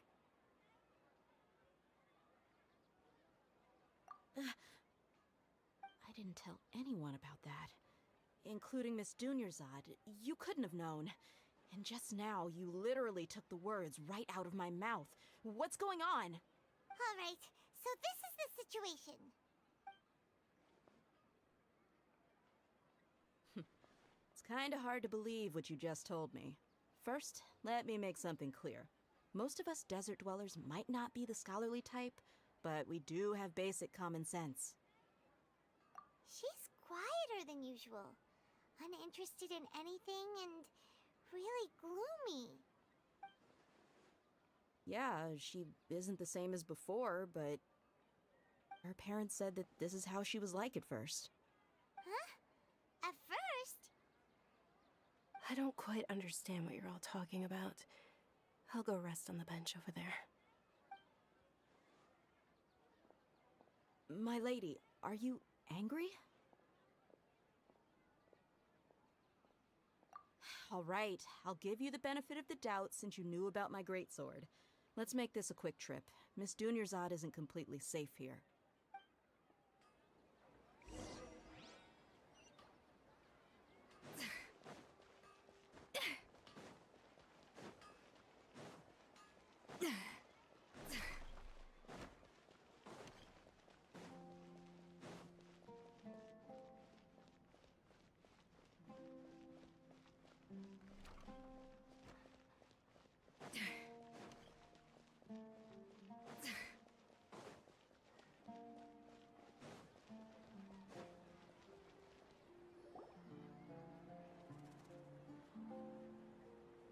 Nahida! We brought a friend! Are you busy? I thought I told you that it won't help to bring anyone here. We just wanted her to see the real Dunyarzad's condition. The real Dunyarzad? Where and who are you talking to? Huh? I told you that you two are special. Other people can't see me or Miss Dunyarzad here.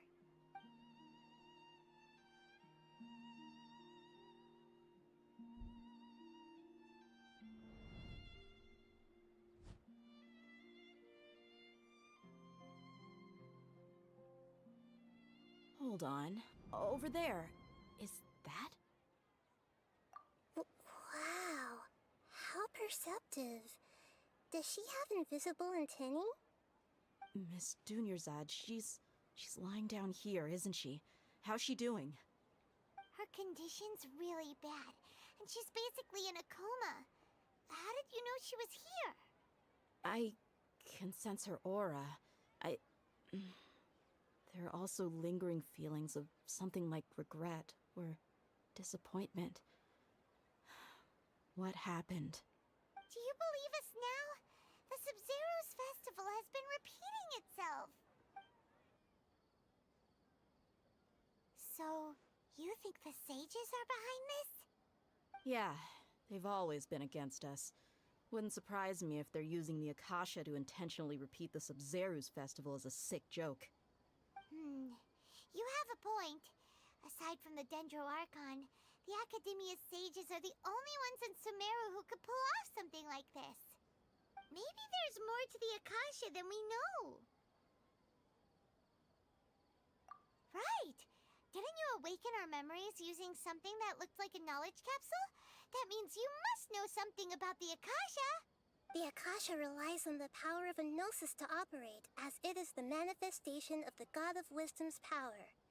It compiles the wisdom of the entire populace, and it grants knowledge to the people.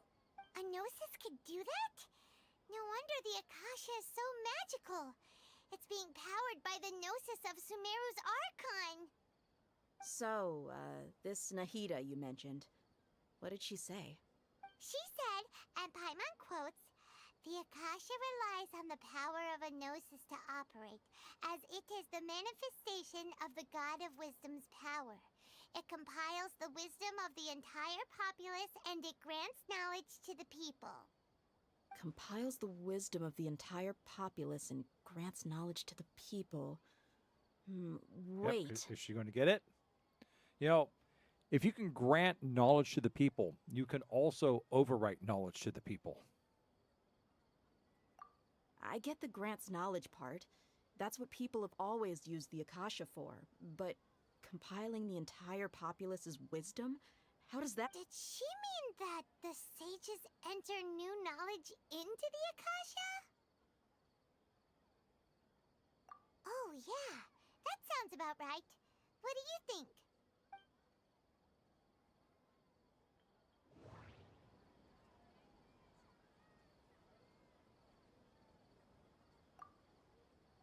Okay, Nahida said the Akasha relies on the power of a gnosis to operate, as it is the manifestation of the God of Wisdom's power. It compiles the wisdom of the entire populace, and it grants knowledge to the people.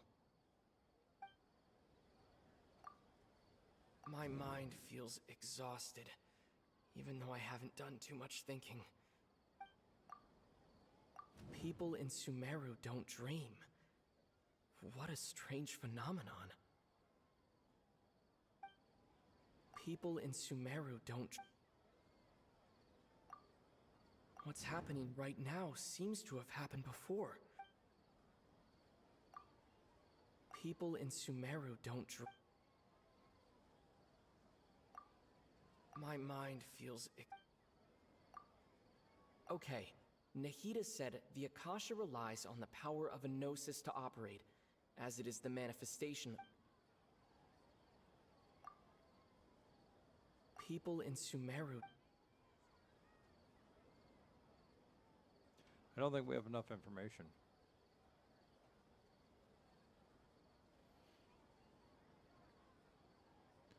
It grants them...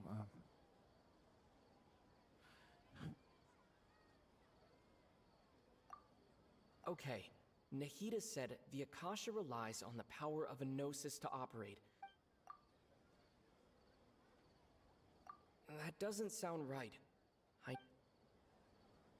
People in Sumeru don't...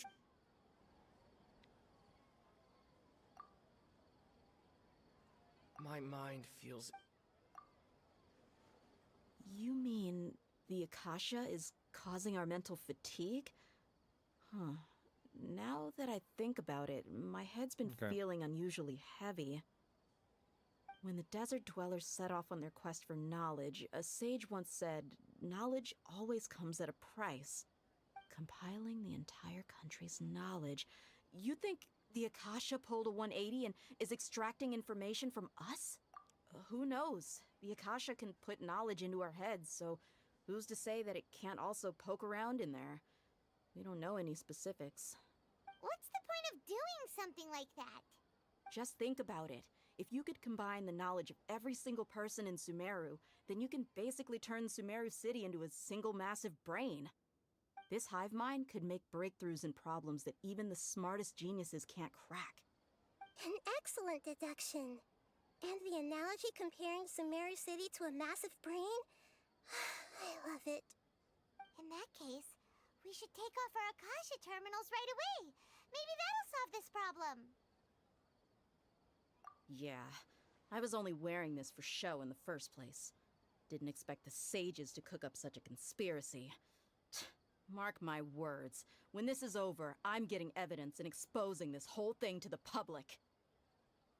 Personally, if I was a much more evil character, I'd say screw the evidence. I'm just going to go take some heads. How does everyone feel? Huh? What is it? I'm still wearing my Akasha. I'm supposed to have...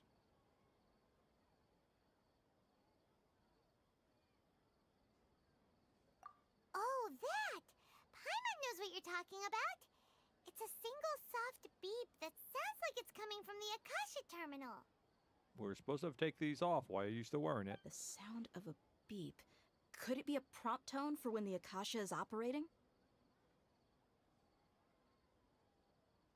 That's probably an important clue. We weren't using our terminals, but we heard a beep anyway.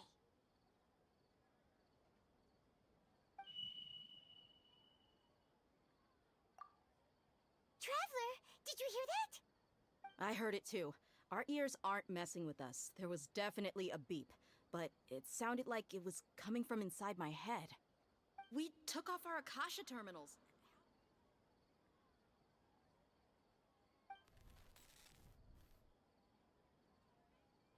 Phase runtime has exceeded its expected length. At this rate, there may be casualties.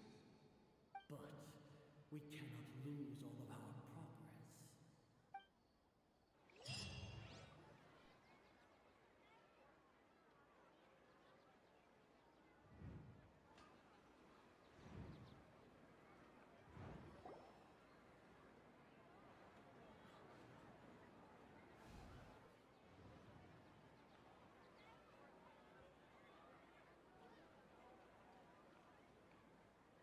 Paimon remembers everything!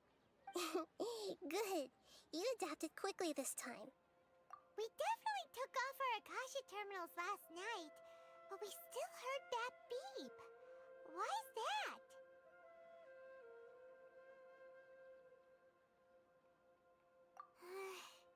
But now we can at least confirm one thing. The Akasha definitely has something to do with whatever's trapping us in this cycle.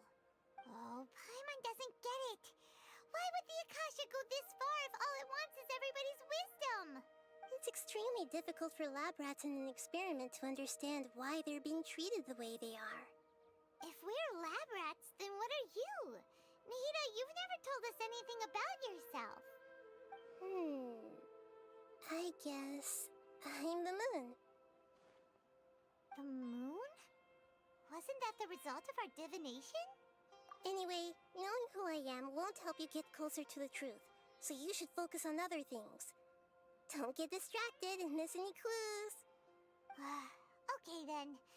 Dia helped us a lot yesterday, so let's go find her. If Paimon's reading the time correctly, those kidnappers should be showing up soon.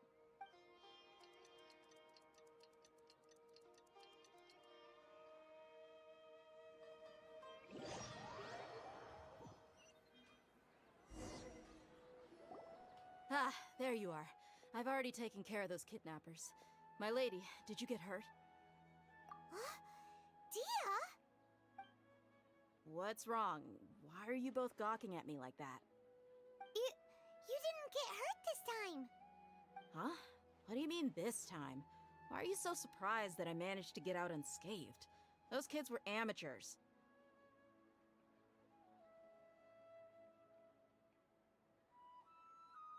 Shh! How did you know about my greatsword? I haven't told anyone about it. Please, don't tell Miss Dunyarzad. So Dia's lost her memories after all. Anything strange? You already know that I got a new greatsword. If I had to say something, it's weird how such a new weapon could feel so familiar. It's as if I've already used it to fight a countless number of battles. You're saying that although you don't remember using it, your body feels like it does? That's right. Both mercenaries and warriors heavily rely on muscle memory. Only knowing the theory of battle won't get you anywhere. Traveler, what do you think? Yeah, Paimon's feeling really hopeful. Oh, you're right! Earlier in the Samsara, something like this would have never happened. I have no clue what you two are talking about, but it's still dangerous here, so... So you want us to take Dunyarzad somewhere else to rest while you check if there are still more kidnappers around, right? How did you know what I was gonna say? Can you read minds? Forget it. Go and do your thing.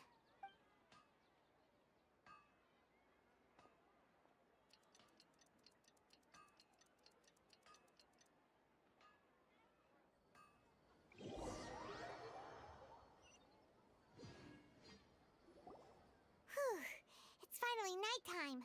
Aside from Dia not getting injured, everything seems to have stayed the same. Listen, Nahida, we found out that Dia got out just fine today. today, even though she got injured every other time she fought the kidnappers. Do you think the Samsara has been broken? Have we saved Dunyarzad? Really? Good job on all that progress. Get some good sleep tonight. Hey, what kind of an answer is that? Tomorrow will come. Everyone assumes this is common knowledge, but the only way you can know that for sure is if you experience tomorrow. How many todays has it been? Is it possible that today will be followed by yesterday? Does tomorrow truly exist as anything beyond a made-up concept? It's even possible that this entire world is a lie, and the history of the whole world has just been one endless Sub-Zero's festival. Okay, no more. Paimon's brain is already shut down. That's why it makes no sense to waste your energy thinking about things you will learn tomorrow. Get some good rest. You know, use the bathroom and flush your anxiety dookie away. Hold on, what did you just say? Huh? People always say they feel a sense of relief after they take a duk-duk. That's why I suggested you could try that. Is that so strange? It's so strange and so against common sense that Paimon's at a loss for words. You were sounding kind of smart just a minute ago. Yeah, even though it's happy and lively at the Sub-Zero's festival every day, it feels like it's been a long time since we've really gotten to relax. Let's go back to our room. I'll be right back.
I'm back. I have returned.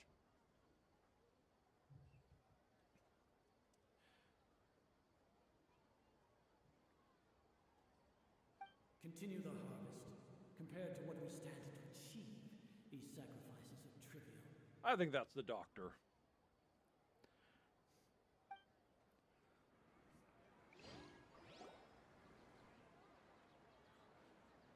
We're still in the same day. Nahida, you already knew last night that we didn't break out of the samsara? Why did you tell us? Would there have been a point? You would have spent the night with new worries, with tomorrow still out of reach. In that case, you might as well rest within that brief moment of hope.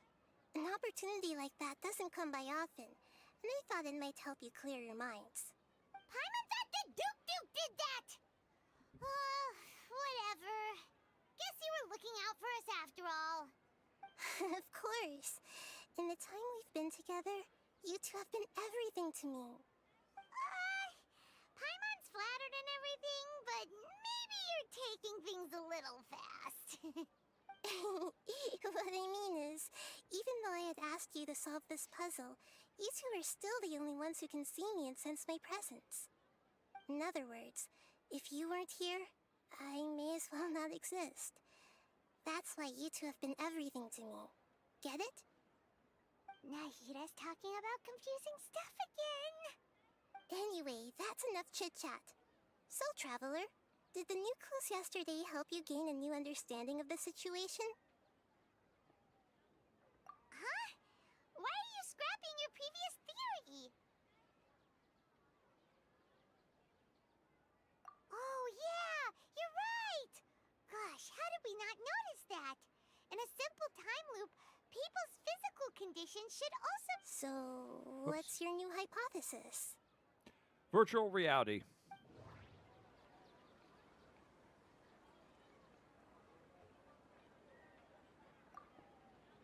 Okay, Nahida said the Akasha relies on the power of a gnosis to operate, as it is the manifestation of the God of Wisdom's power. It compiles the wisdom of the entire populace, and it grants knowledge to the people. Mercenaries rely heavily on muscle memory, and Dia was able to use her experiences to avoid injury in later samsara cycles.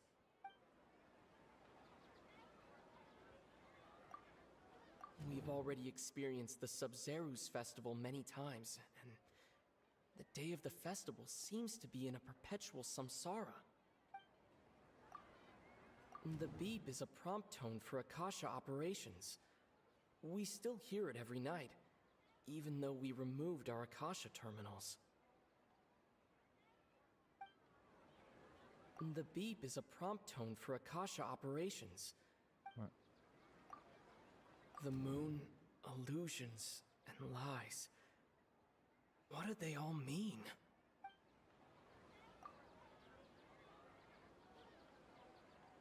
Guess we'll just...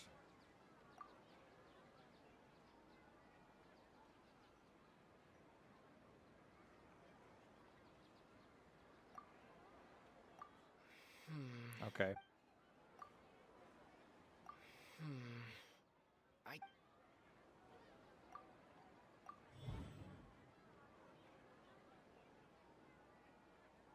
If all our memories of a day are erased at the end of that day, then we would unwittingly relive the same day again and again.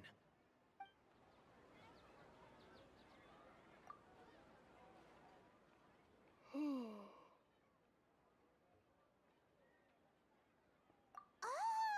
Then the beep we hear every night could just be indicating the deletion of our memories. That's why when we wake up, everyone thinks the Sub-Zeru's festival hasn't happened yet. It's already the next day, but everyone still thinks it's the day before. But muscle memory can't be erased. That's why Dia has been getting better at using her greatsword. Now everything makes sense.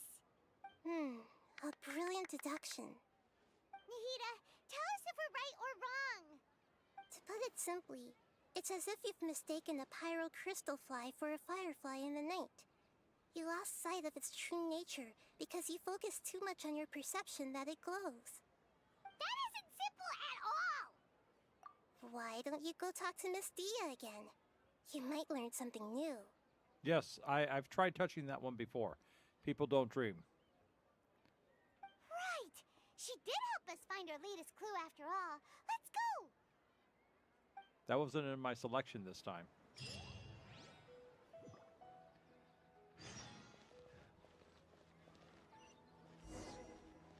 So the question is, are we actually still here in the city, or have we all been moved into a special compound? For day after day, we're trapped inside a weave. Yeah, that's it. A woven tapestry. Where all of us are hooked up in great cocoons. Well, the Akashic Record hooks to our head and sucks our memory out.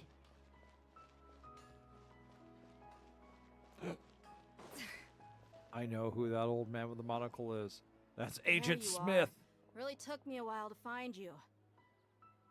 As expected, Dia also didn't get hurt today. Get hurt? Why would I? Don't underestimate me. Well, you're still getting used to your new greatsword. Huh. Truth be told, I also think it's pretty strange. It just suddenly felt so familiar in my hands and... wait a second! How did you know I got a new greatsword to begin with? I didn't tell anyone about it. Traveler, could you explain the situation to her today? Paimon's gotten a little sick of doing it. Oh, that works!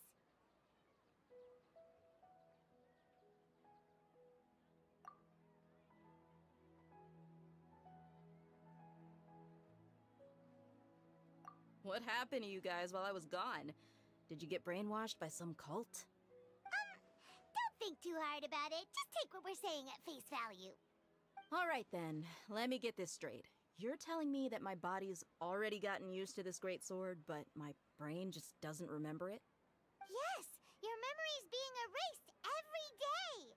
Then I'd have to disagree. That's impossible. Oh? Why do you think that?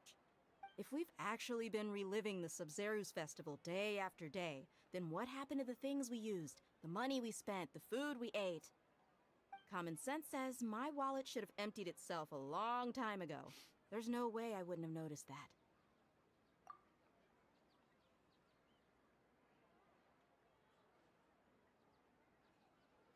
Right.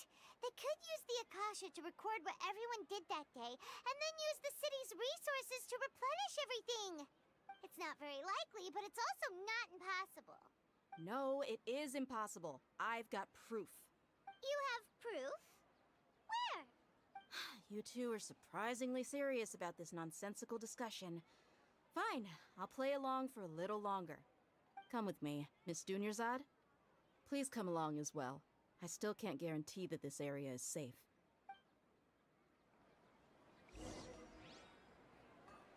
Paimon can't believe it's Dia who wants to show us something this time.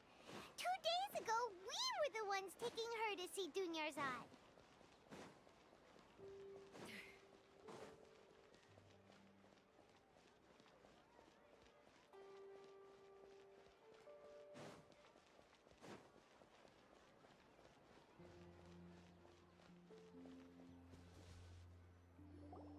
This is it. Huh? This is a wooden training dummy. What about it? See those marks on the dummy? Those are the result of several days' worth of practice. Let's say the sages didn't replace it every day. Shouldn't it be hacked to pieces by now?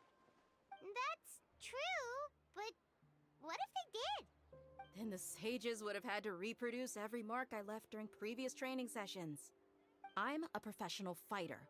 My martial school has always emphasized the importance of refined control. The force, angle, and entry point of each strike is calculated and deliberate. That's why I remember every mark on the dummy, as well as my state of mind as I made each strike. It's just as they say, each swordsman has their own unique style, and even the same swordsman can't make the same cut twice. It would be impossible to copy these marks. Is it really impossible? What if they used some fancy machine to carve every single mark? People often say that a camera's photo can never replace an artist's painting because the former has no spirit to it. The same thing applies here.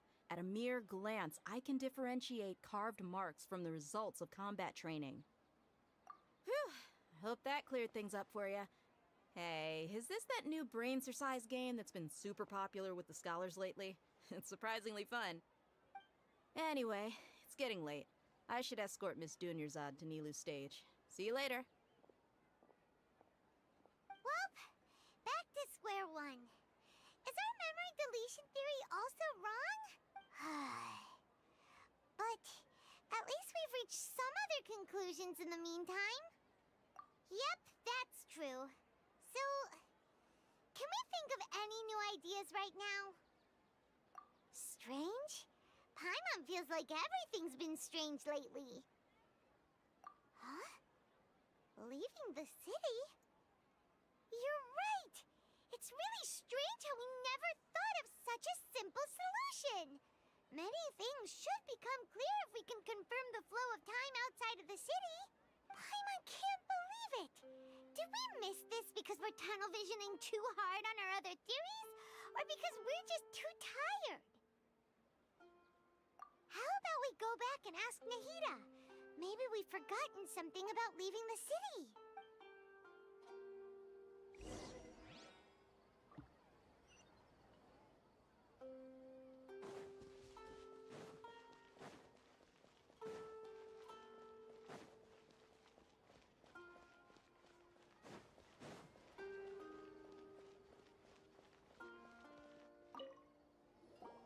Nahida, we're back! You're back early today. Did you find something new? Sort of. We're mostly sure now that we're not in a time loop. And we also aren't in the real world. But at the same time, we have a new question. Leaving the city. As far as I remember, you've mentioned your plans to do that twice before. We did? But we don't remember anything. What happened after we talked about those plans? What did we say when we got back? Let me think. I don't think you ever actually told me what the outcome was. Oh, it's probably more accurate to say that both times you never came back the whole night. But you two sometimes stay out the entire night anyway, so at the time, I didn't think too much about it. It is true that sometimes we lose track of time during our investigations. Before we know it, it'll already be the next day. But still, neither of us remember anything about leaving town. Really? That's kinda strange. In theory, I should have already awakened all your memories. Yep, something here's definitely fishy. Let's get to the bottom of this tomorrow.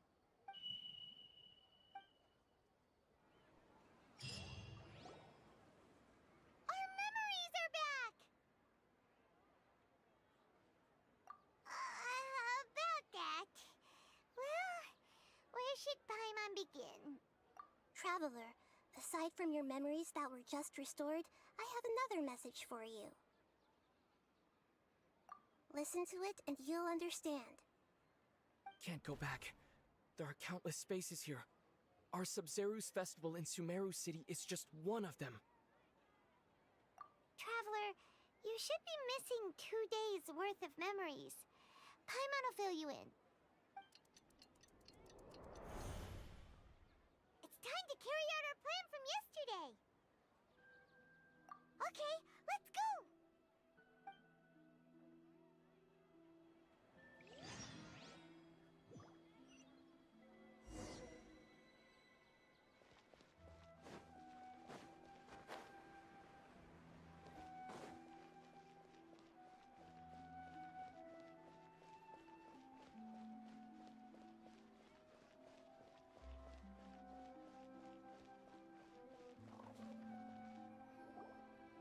Why can't we leave the city? What is the Academia up to now? Don't ask me. It's not like I can tell you anything. This is a direct order from the Grand Sage. Just wait until tomorrow. I have a real emergency. My goods have already arrived at Port Ormos. If I don't hurry, they'll be stolen. That's your problem. Make sure you make a request in advance next time. But it's not like you can just predict business matters in advance. It looks like the Academia already announced a lockdown for Sumeru City today. How completely unsurprising.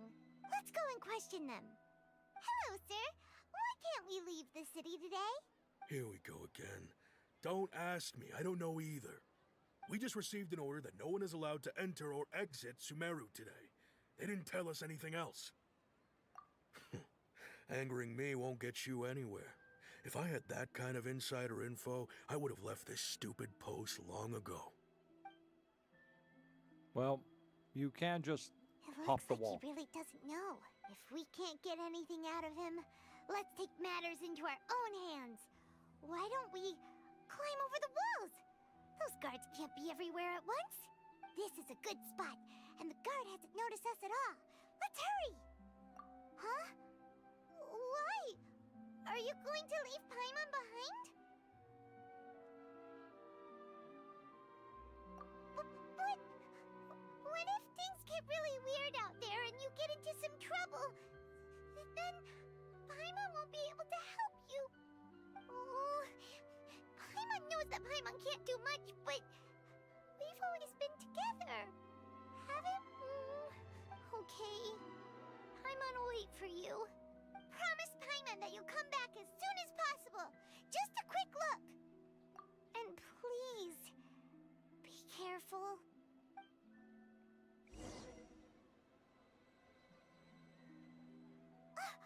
Memories! Traveler!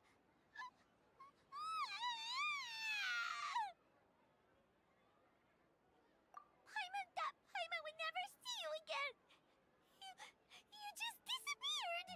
Paimon waited for you for hours and hours at the city wall and you never came back! You promised Paimon that you were only taking a quick look! Paimon, calm down. He's here now. I don't think he understood what you were saying. Paimon doesn't care! Paimon wanted to go look for you, but you also said that Paimon should stay! Paimon was so worried and so scared the entire day!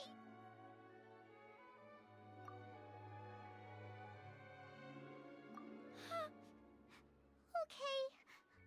Paimon will forgive you. The most important thing is that you didn't actually disappear. Oh, Paimon was so scared that you had gone into another world! Okay, Paimon, can you tell us your perspective of what really happened yesterday? I see. Using two people's different perspectives. After that, you left the city. Paimon kept her eyes on you the whole time, but then you disappeared in an instant.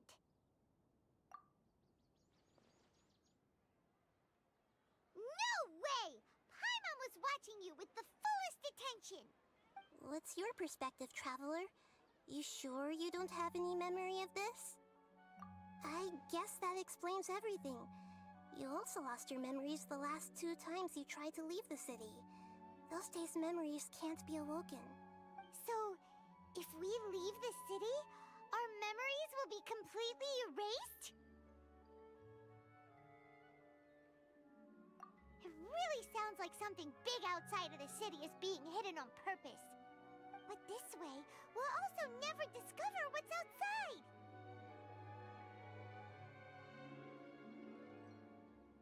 Something like a message?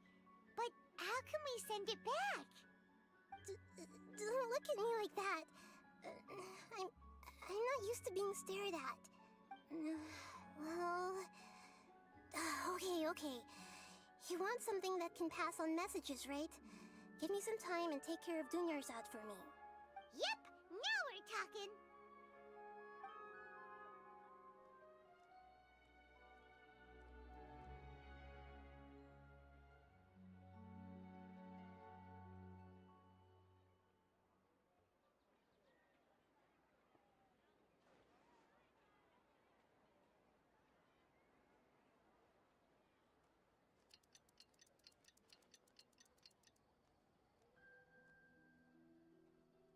I'm done. Here you go. What? Isn't this just an Akasha terminal? You made some little changes. Akasha terminals are already capable of sending messages. I just tweaked it so that it could connect to any node. To make something like this?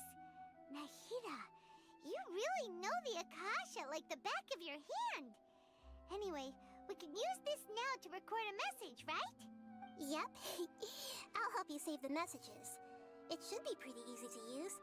I just can't guarantee the user's status and signal coverage when they're outside the city. We'll never know until we try.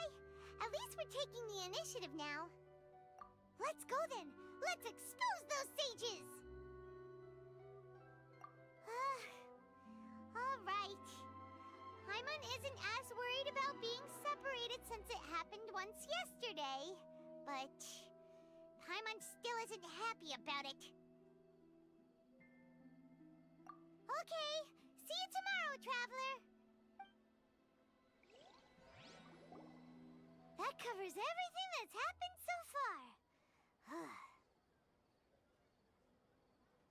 Yes. Although the signal was choppy and had some interference, we still managed to receive 2 messages from you when you were outside. Okay, now that you understand what's going on, let's hear the messages together.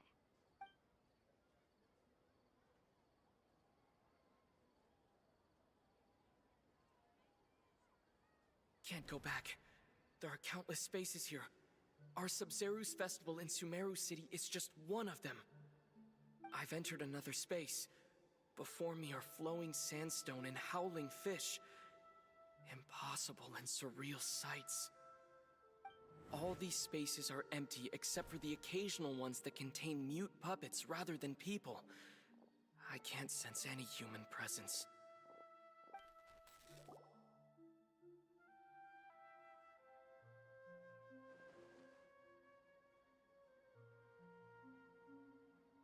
That's one heck of an info dump. It sounds like you left the Sumeru city space when you set foot outside of the walls. But everything looked completely normal when Paimon was looking out from the inside. That's unbelievable. And if we take your word for it, the other spaces all had very weird contents. There's another part here. I only received it last night. These spaces have been disappearing one after the other, absorbed by something like a sun in the sky. And now, even the final space has also disappeared. Behind me, a lot of spaces just appeared again from thin air. I get it now. Those spaces are actually... dreams.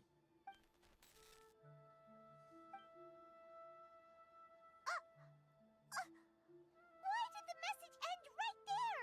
What did the Traveler want to say? What are those spaces?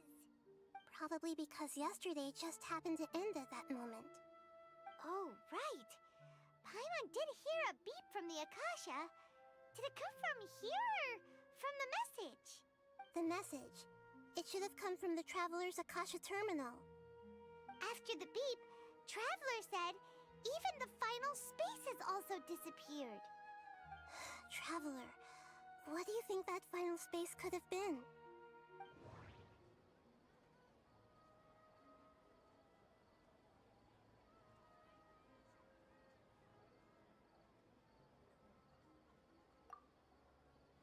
All the bizarre spaces I saw outside the city had one thing in common: a lack of human presence. My impression is that each day in this samsara only ends at the sound of that beep from the Akasha. Was that space actually the real world? But wouldn't a real space just randomly disappearing like that be catastrophic? Was that space actually... All the bizarre spaces I saw outside the... My impression is that each...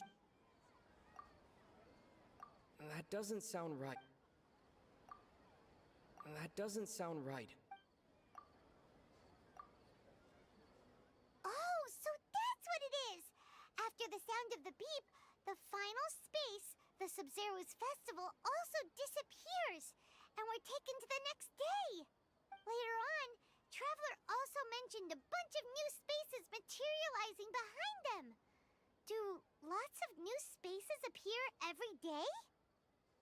Paimon's head is spinning. Just what are these spaces anyhow? Well, consider this. For all the horrors of the Archon War, at its heart, it was just a game where a bunch of gods fought over 7 seats. So no matter how strange or spooky things may look on the surface, maybe all they point to in the end is a small and simple secret. Wow, the Archon War, huh? That's an analogy and a half.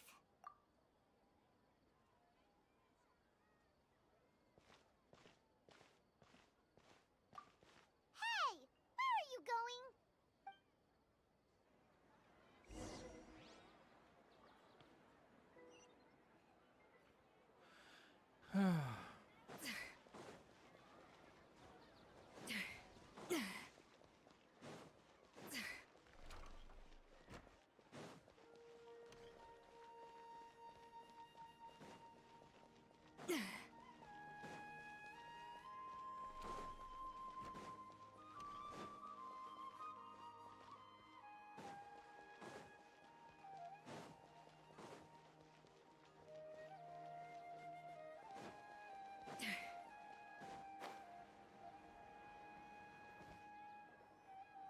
Do you want some alone time to think?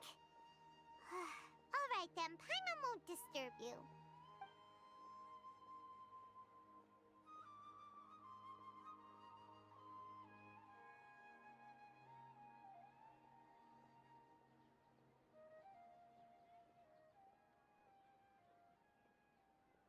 The dance of Sub-Zeros is about to begin. I'm going to go watch it. Okay. Why don't you go ahead, Dunyarzad? We still have some other stuff to do first. Okay then. See you later. Have you figured it out yet, Traveler? Time is ticking away. Awesome! What is it? Paimon wants to know. Oh, wait, no. Let's meet up with Nahida first. You can tell us both together. This time, we're gonna get to the truth. I have to run back. Damn it.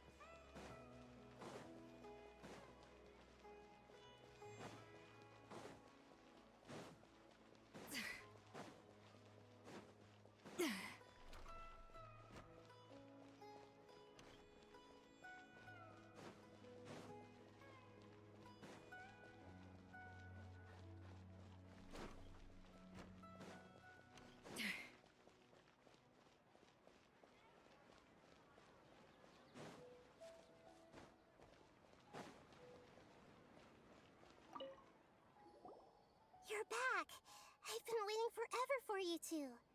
Judging by the looks on your faces, are you ready to take your Sub-Zero's exam and graduate from the festival? Okay. First off, have you discovered the hidden truth?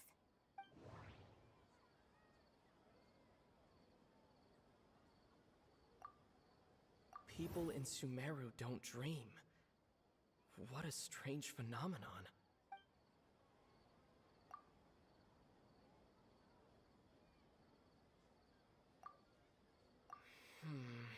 All right.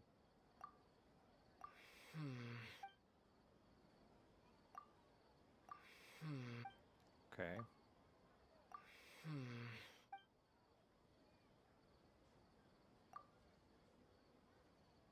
Well, I just tested everything. Okay. The moon, illusions, and lies. What do they all mean? Okay, Nahida said the Akasha relies on the power of a gnosis to operate, as it is the manifestation. We've already experienced the Sub-Zeru's festival many times, and the all the bizarre spaces I saw outside the city had one thing in common. There we go. A lack of human presence. Those spaces remind me of dreams. Like the one I had in the Avidia Forest. Except these have no sign of human presence.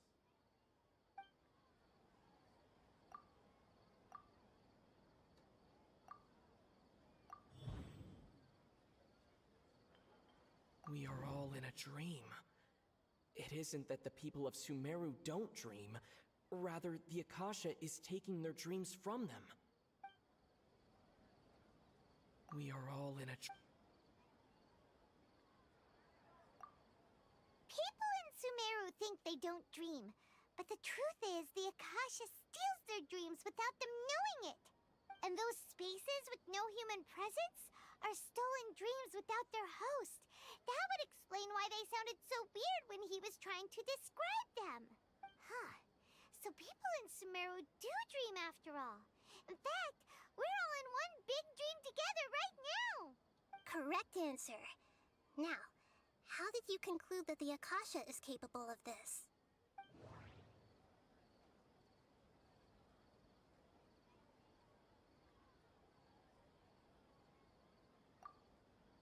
It compiles the wisdom of the entire populace.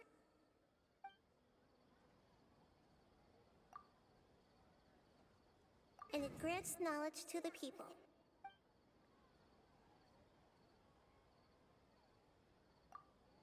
It is the manifestation of the God of Wisdom's power. The Akasha relies on the power of a Gnosis to operate.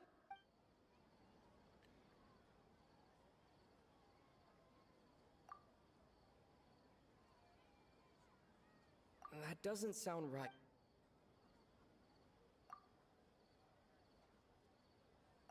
Oh, okay.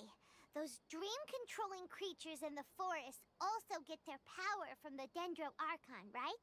That would explain why the Akasha has the ability to control people's dreams, too.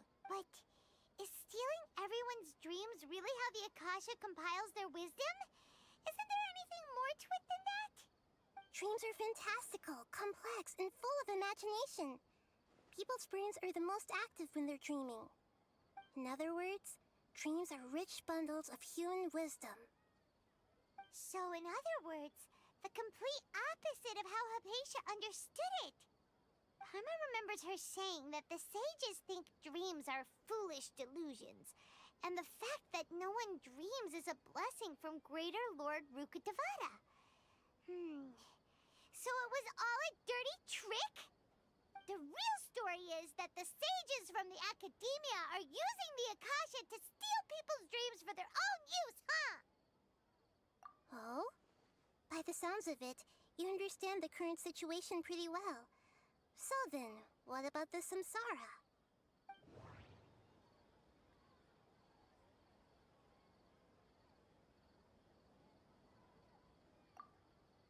The Grand Sage said, "Go celebrate the birth of that god to your heart's content." Did he mean something more? We've already experienced the Sub-Zeru's festival many times, and the day of the festival seems to be in a perpetual samsara. My mind feels exhausted, even though I have... The beep is a prompt tone for Akasha operations. We still hear it every night, even though we removed our Akasha terminals.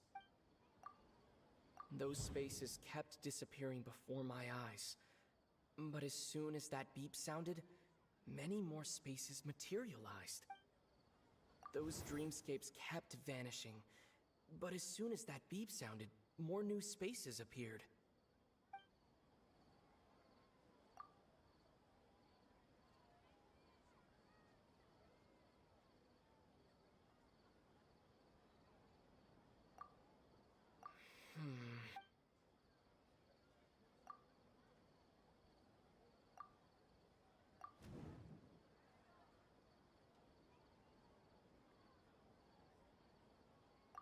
Correct. The Akasha is keeping each person's brain in a constant dream state, but also separating their consciousness from their own dream. Their disembodied consciousness is placed inside the collective dream of the Sub-Zeru's festival along with everyone else's, while their now vacant dreams are harvested by the Akasha. No one is any the wiser as another day passes in the dream, and so begins another samsara cycle. People wake up to yet another dream about the Sub-Zeru's festival. The dreams that belong to them are once again harvested by the Akasha, and so it continues. like a dream factory, and the Akasha is a dream harvesting machine. Did Paimon get that analogy right? Very good, Paimon. Using analogies well is an excellent habit to get into. Okay, so that beep we keep hearing is actually from our real-life Akasha terminals. Taking off our terminals in this dream doesn't do anything. All right, last question. Who am I?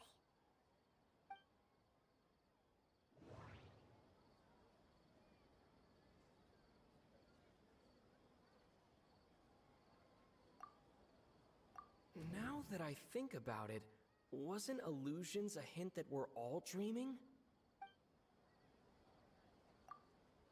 Now that I think about it, wasn't illusions hinting at the sage's deception of Sumeru's people? They say that alchemical divination is the Dendro Archon's divine revelation. So then, if Nahida has referred to herself as the moon... So you noticed. I thought that one would be the hardest question. That's why I put it last. That wasn't hard at all. Even Paimon guessed that. Everything about you is different.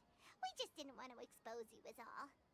Now that you mention it, Nahida, you've been hinting to us since the very beginning. It's funny. Thinking back to when we were asking all over the place for info about Lesser Lord Kusanali, Paimon didn't expect to meet you like this. Yes, those can wait until we're back in real life. On the other hand, I'd be happy to answer any more questions you have about here and now.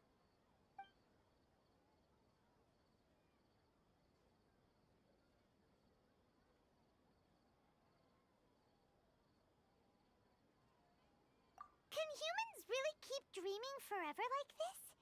Will it ever end? And if so, when? You might say your mental fatigue has already answered this question. Eventually, there's only so much that people can tolerate.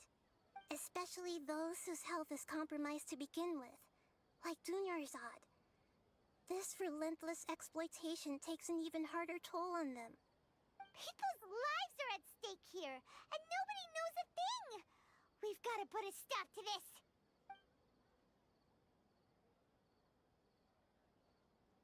Firstly, this dream we're in is completely based on reality. People have already experienced this Sub-Zero's festival, so it would be very difficult for them to find anything that strikes them as surreal. Secondly, you're probably wondering why people don't have any memories from earlier samsara, right? That's because people don't remember their dreams most of the time anyway. And in any case, their actual dreams are being taken away from them by the Akasha. So whenever they wake up in this dream of the Sub-Zero's festival, they don't remember anything from their previous identical dream. That reminds Paimon.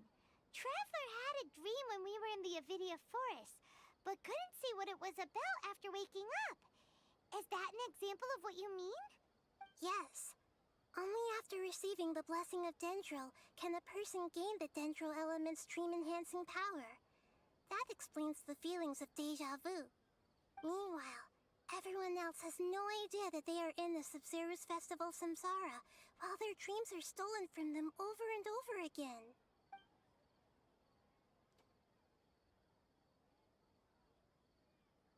I know, right? Why did they have to base this dream on my birthday? Could it really just be a coincidence? Even you don't know the reason? Wow, now that's strange. The Academia sages are determined to harvest lots of dreams in a short time, no matter the cost. They have to be up to no good. Unfortunately, I don't know anything about it. Traveler, do you have any information?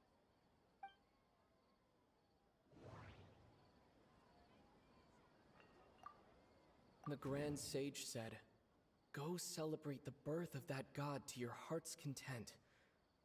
Did he mean something more? Celebrate the birth of that god? Could it mean...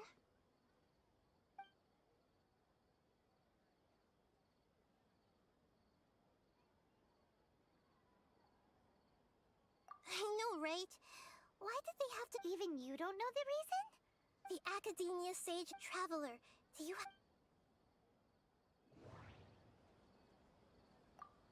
Okay, Nahida said the...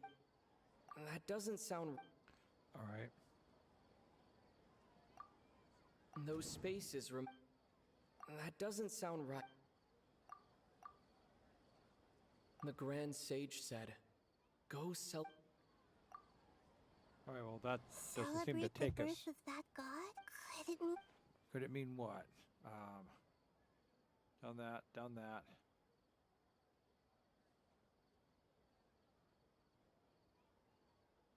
You asked me this question before. My answer was, it would literally blow your minds. Now that you know this is all a dream, this answer should hopefully make more sense. Have you heard the saying, don't wake a sleepwalker?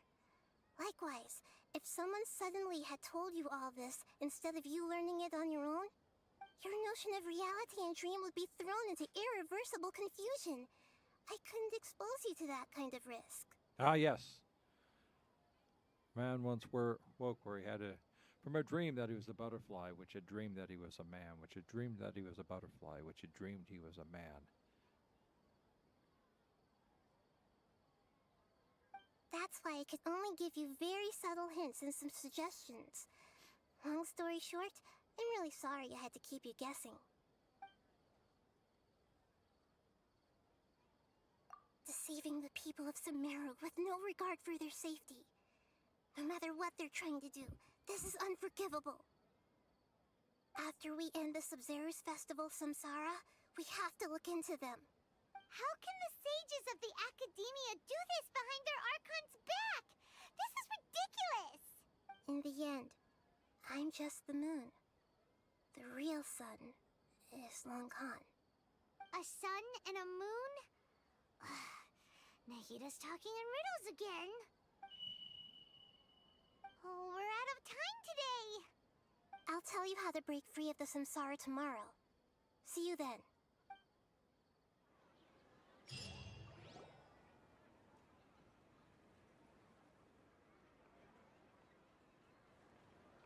Good morning, Nahida. Wait. Now that Paimon remembers everything, should we instead say good morning, Lesser Lord Kusanali? Up. Hey! What's wrong, Nahida? You don't look too good. I'm afraid that what you're thinking right now is correct. Did Dunyarzad already disappear? No way! Are we too late? The real Dunyarzad's consciousness has indeed disappeared. It can no longer endure the constant dream harvesting. Paimon can't believe it. Wait, so what about that other Dunyarzad? Just what is she? Is she also going to disappear? She's actually something like a puppet, but not completely. The real Dunyarzad's consciousness could no longer keep playing her role in this dream. So another Dunyarzad appeared to replace her in the dream. Just like the grass and the trees, that Dunyarzad is just a building block of the dream that helps to keep it going. But personality-wise, she's nothing like the real Dunyarzad. Puppets are stiff, and can't copy a living person's vitality. After all, they're just there as filler. You know, speaking of which, the old Dunyarzad might not have been too different from a puppet. Dunyarzad truly believed that she met you within her consciousness, and it was you who inspired her. So you do remember her after all. Yes. Back then, her family was overly protective of her. No one cared about her personality or thoughts. It was as if she only lived to stall her Elazar. I just gave her a little wisdom so she could look at life in a new way. So that she could be her own person. But even so, she's still... far from it. I'm still a long way off from being a real Archon. I couldn't even save her. If I were a competent Archon, I wouldn't have let my most faithful follower die at the Sub-Zero's festival with so many regrets. Please don't beat yourself up over it, Nahida. It's the Sage's fault, and and theirs alone. I'm not beating myself up.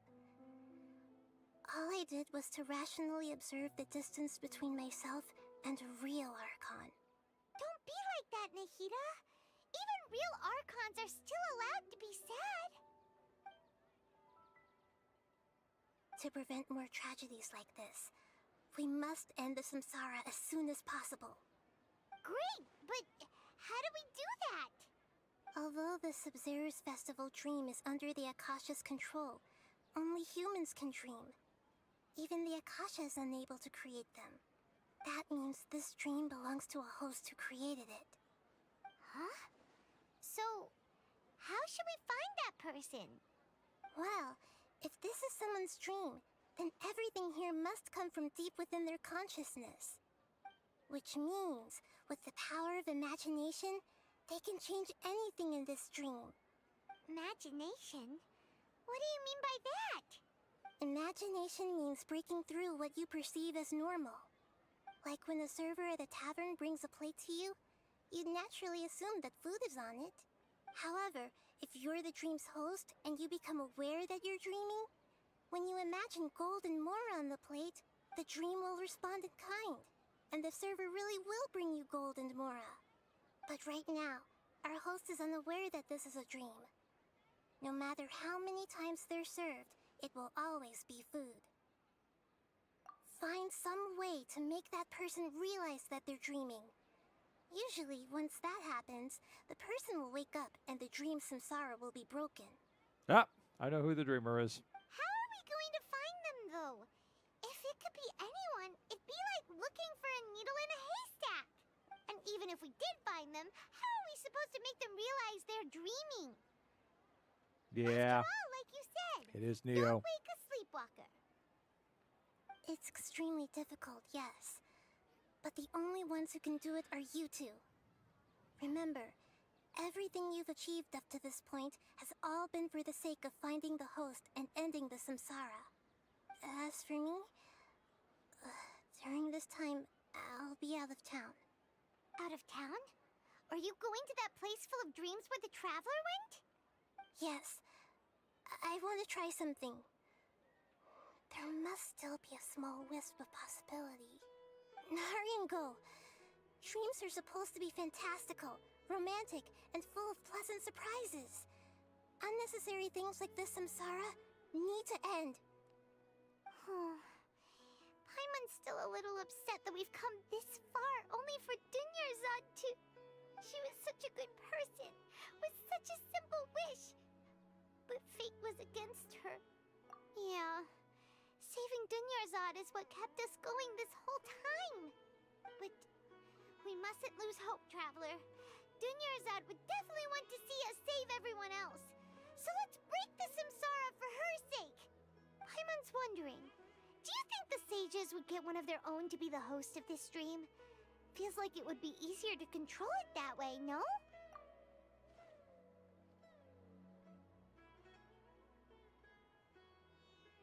Huh. That's true. Plus, the sages probably weren't counting on there being other factors beyond their control, like Nahida and us. So, who do you think the host of the dream is? Oh, that would make sense. Ferris, the Knight of Flowers, is a symbol of the whole Sub-Zero's festival, right? Pretty core character.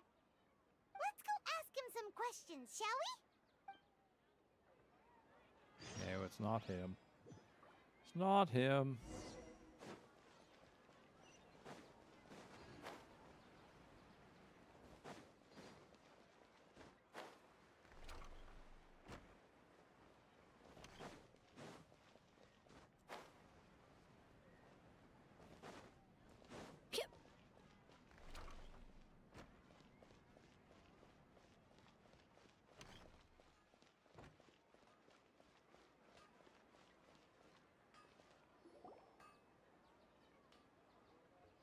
You're back.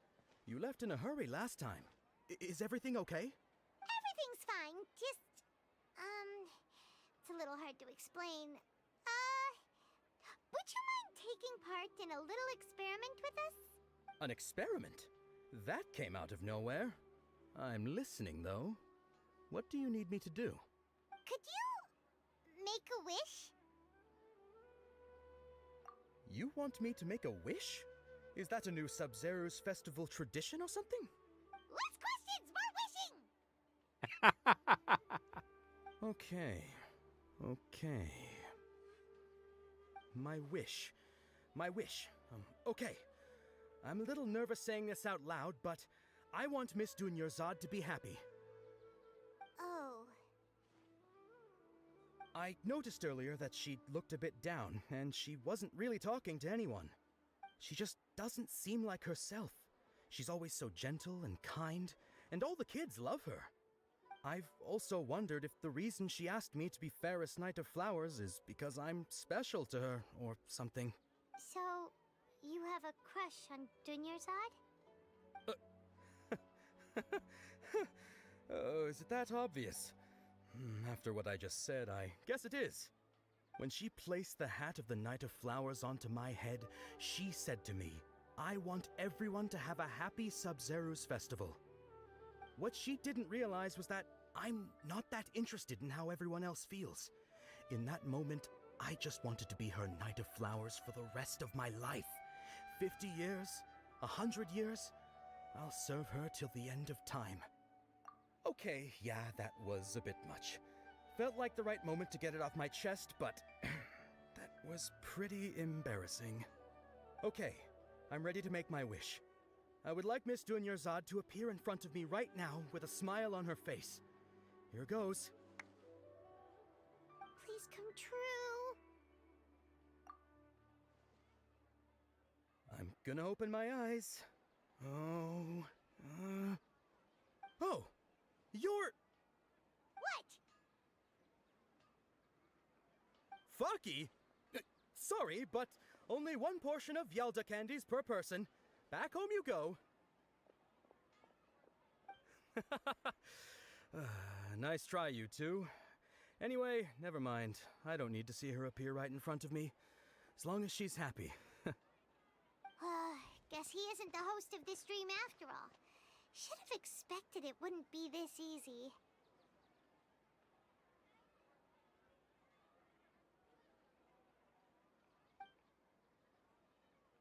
It seems like everyone who knows Dunyarzad loves her, but none of them has any idea that she...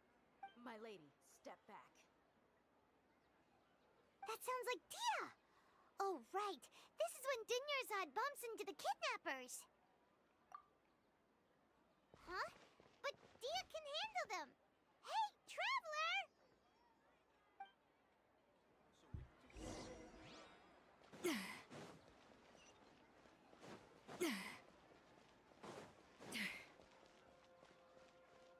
I guess it's time for a little hero venting.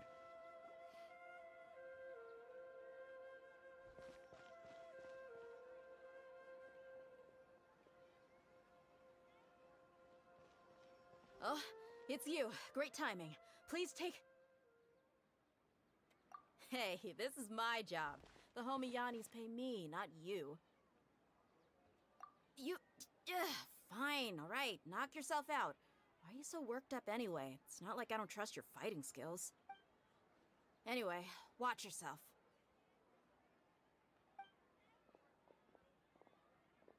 So you got yourself some backup. Suit yourself. You're going down. That's close enough. Me unlucky today.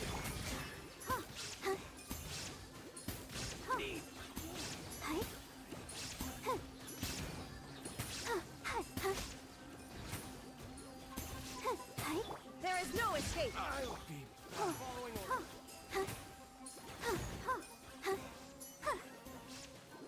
Go, Barbara, go! I'll be back. Traveler, were you just taking your anger out on those guys? You and Nahida both. Dunyarzad wouldn't want to see you two like this. Oh, and speaking of her, Paimon just remembered something. Remember how during the the first Sub-Zero's festival before the Samsara started, we came here with Dunyarzad because she wanted to pick something up. She said it was because she had forgotten something. Okay, so Paimon's memory is working so far. Anyway, Paimon also remembers that she is staying somewhere around here. She pointed it out to us the night before the Sub-Zero's festival.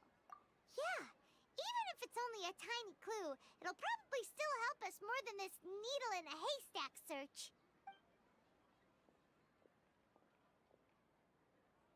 This is the place. It's rude to enter other people's spaces without permission, but desperate times call for desperate measures. Hey, the windows are unlocked.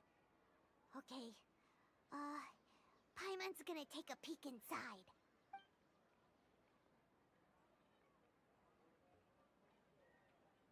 This was only a temporary residence, so there was pretty much nothing inside except this book on the table. Should we open it? After almost 16 days, I was finally able to get those notes written before this Sub-Zero's festival. I still can't pronounce it. I hear it all the time. Once the festival ends, you and Paimon will probably continue your journey immediately. So I was hoping that I'd be able to give this to you before that. This is a compilation of folk legends concerning Lesser Lord Kusanali, created from a series of interviews that I conducted in succession and wrote down. I interviewed so many people, but I'm afraid that there are very few who know much about her. Still, I hope that this will be of use to you in your search for her. Ganharva's village water supply was once contaminated, forcing everyone to go very far out to get water. One day, people suddenly found that the water was drinkable again, and some said that a green light was seen near the water source the previous night. Everyone believes this was the divine power of Lesser Lord Kusanali at work. This sounds quite possible. The decontamination of water sources via natural means probably takes ages. Did Lesser Lord Kusanali appear in a Gandhara villa then? After Mama passed away, I was super afraid of the dark and couldn't sleep. But from one day on, I would hear a voice that would chat with me till I fell asleep. A nice lady told me that Lesser Lord Kusanali must have been watching over me. Poor child. Hope that the Sabzaru, because it always sounds like they're saying something else. Sanzaru festival makes him a little happier. This is quite similar to something I experienced back then as well. She is indeed a gentle god. There was this one time when I had a wee bit too much to drink and couldn't find my way home to save my life. Then, when I turned a corner, I could have sworn I saw Lesser Lord Kusanali. She was very tall and had the most muscular arms, and she caught me when I slipped and fell. The next morning, I found myself sleeping under a tree. I reckon that it must have been her looking out for me. I'm not sure this one has that much value as a reference. That was probably just a tree, right? These folk records append it with Duzar's references and opinions, leave every page dentally packed. Wow. Dunyarzad wrote all of this. Sounds like she was always thinking of us even while we were away. Even though she was also busy preparing for the Sub-Zero's festival and had all her health problems to worry about. She must have wanted to give this to us as a gift on the day of the Sub-Zero's festival, right? If we hadn't found this book, we never would have known. But now that we know, we can't even thank her. Hey! Where are you off to now?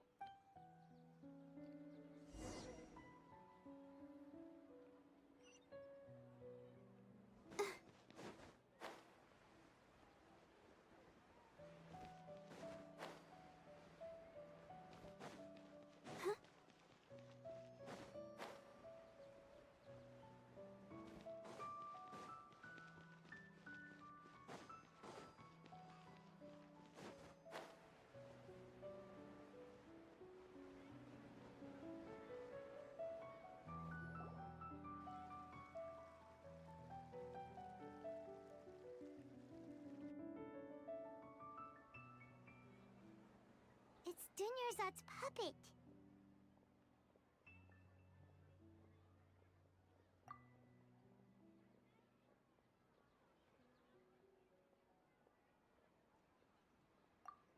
Traveler?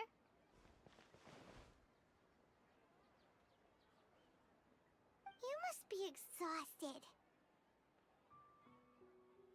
Come to think of it, we've been stuck in this place for a really, really long time. Heck, even the last time we were chatting happily with Dunyarzad feels like an eternity ago.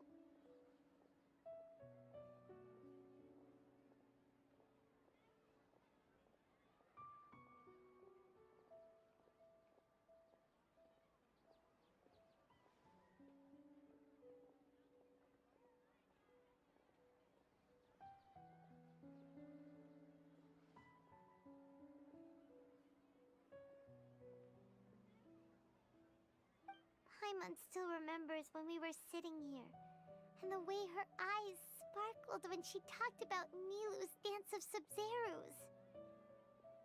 There will always be frustrations in life, but I know that the point of living is not to leave behind any regrets.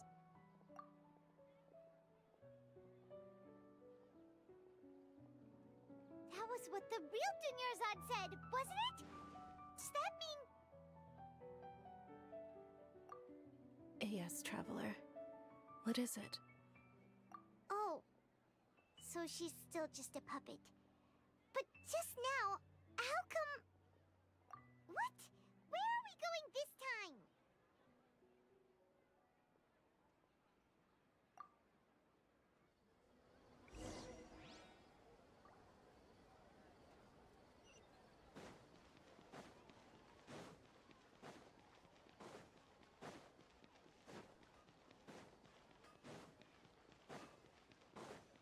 Go, Barbara, go!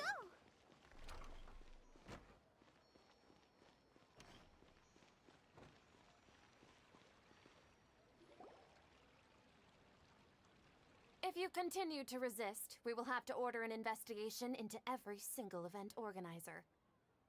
The Grand Sage has already granted you much leniency. I advise that you exercise tact. How did things turn out like this? Walk up and punch him. Punch him!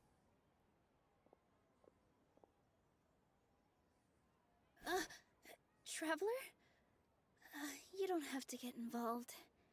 He's a sage from the Academia. I don't want to drag you into this. Traveler?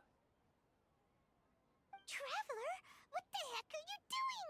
If you get arrested by the Academia, that's another day gone to waste!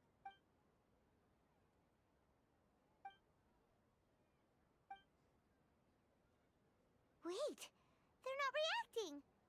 Have they been scared stiff? Oh, of course! If this is the Sage's plan, they wouldn't put themselves through this. So they're just substitutes. What is this? What happened to the Grand Sage and his entourage?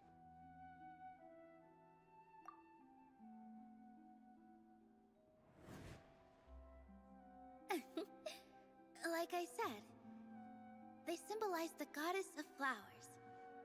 It's just a shame that all the real Padisaras went extinct after her death. Yes.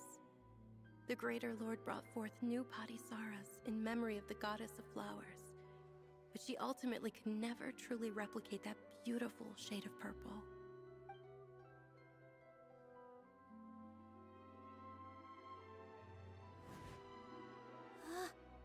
That beautiful shade of purple.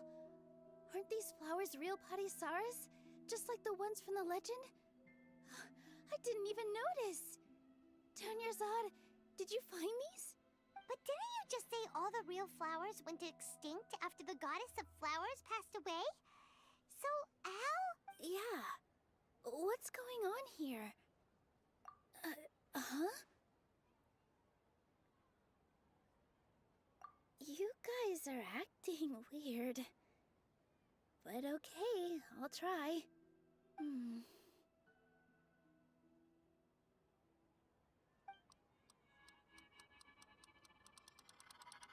Hey! They disappeared! So Nilu's the host! What a surprise! Purple Padisaras don't exist in the real world anymore. But in Nilu's subconscious, they can appear as decorations on the stage. It's just like the example Nahida told us. People assumed there will be food on a plate, and Nilu assumed there would be real Patisaras in the flower pots. So when you saw the flowers, you instantly knew it was Nilu? But if we want to end the samsara, we need the host to become aware that they're dreaming. How should we make Nilu realize that? Am I dreaming? Huh? So I'm right. Is this Lesser Lord Kusanali responding to our celebration of the Sub-Zerus festival? Wrong guess, but you aren't completely wrong either. The point is, what made you think this is a dream? As far as you know, people in Sumeru don't dream, right? Yeah, but have you heard the tale of the first sage? To prevent a calamity, he went on a journey to find the Dendro Archon. Ooh, sounds familiar. Dunyarzad told us a story like that when we first arrived in Sumeru City. So it was about the first sage, huh? Yep, but in the part you heard, he hadn't become the first sage yet. There's more to the story. His piety and wisdom were acknowledged by the Dendro Archon, and she finally gave her blessing to him. All kinds of spectacular scenes appeared in front of the first sage, as if all the knowledge in the world was being painted onto a canvas right before him. He was captivated. After who knows how long, he mastered all the knowledge he could comprehend. Afterward, he said to the Dendro Archon, "I miss my parents, my wife, and my children. I've been away from home for far too long. They must be worried." The Dendro Archon smiled. The next second, the sage found himself lying in his bed, as if he had just woken up from a dream. His wife, lying next to him, said, "You're off to search for the Dendro Archon today, aren't you? Have a safe journey, my love." In the end, the first sage took care of many disasters in Sumeru City and founded the Academia. What a happy ending. So, the first sage was dreaming ever since the beginning of the story? He never went on his journey? Yes. But his faith and determination were conveyed to the Dendro Archon, so she blessed him in the form of a dream. Paimon understands where you're coming from now. That's a really interesting connection. But we really gotta wake up soon, like the sage in the story. I see.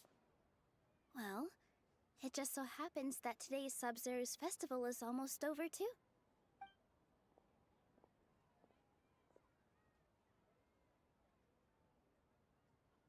Since we're in a dream, let's make this final dance of Sub-Zerus as beautiful as we can.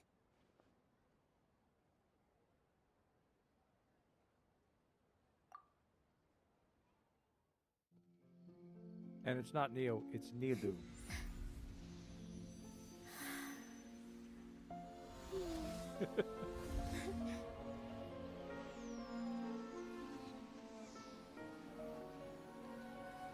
The wait is over, everyone. I dedicate this to our god, the Dance of Sub-Zerus.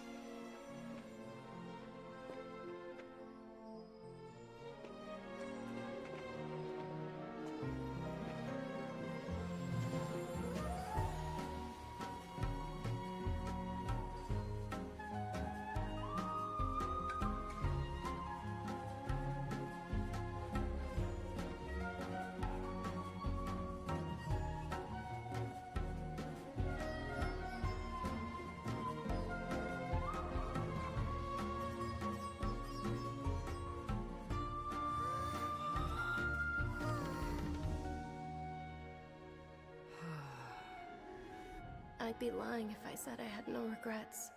I would have loved to see Nilu's dance.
feels like she's been asleep for the longest time. Paimon's head feels super heavy. Did we oversleep? Do you even remember going to sleep last night? Paimon thinks it was after the Sumeru's festival. The Sumeru's festival! Have we finally escaped from the Sumeru samsara? Quick! Take off your Akasha terminal!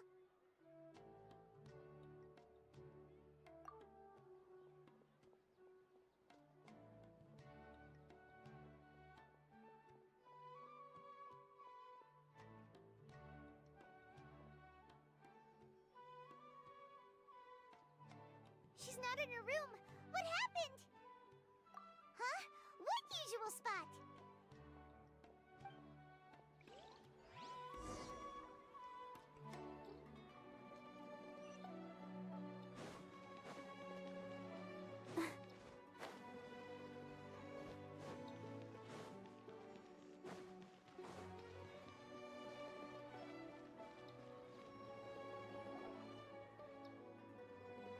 Well done, Traveler and Paimon.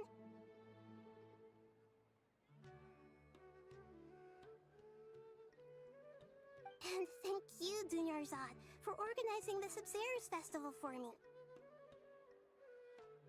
I'm sorry, who are... Dunyarzad! You're okay! Oh, don't scare us like that! Oh, Traveler Paimon. I have something amazing to tell you. I just had a dream, and I saw Nilou performing the dance of Sumeru's.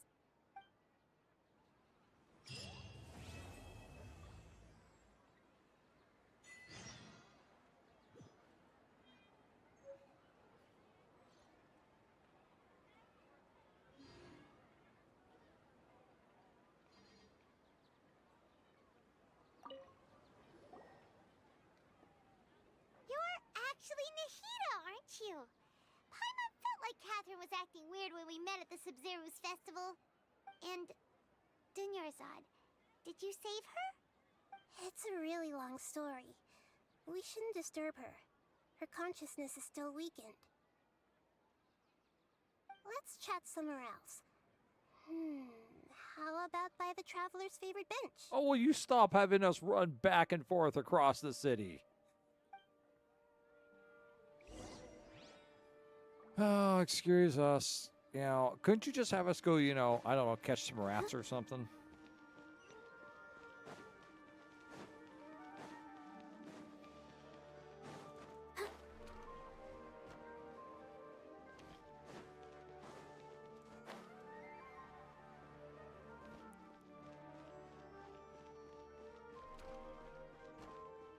Oh no, Rex, it's just beginning. It's just beginning.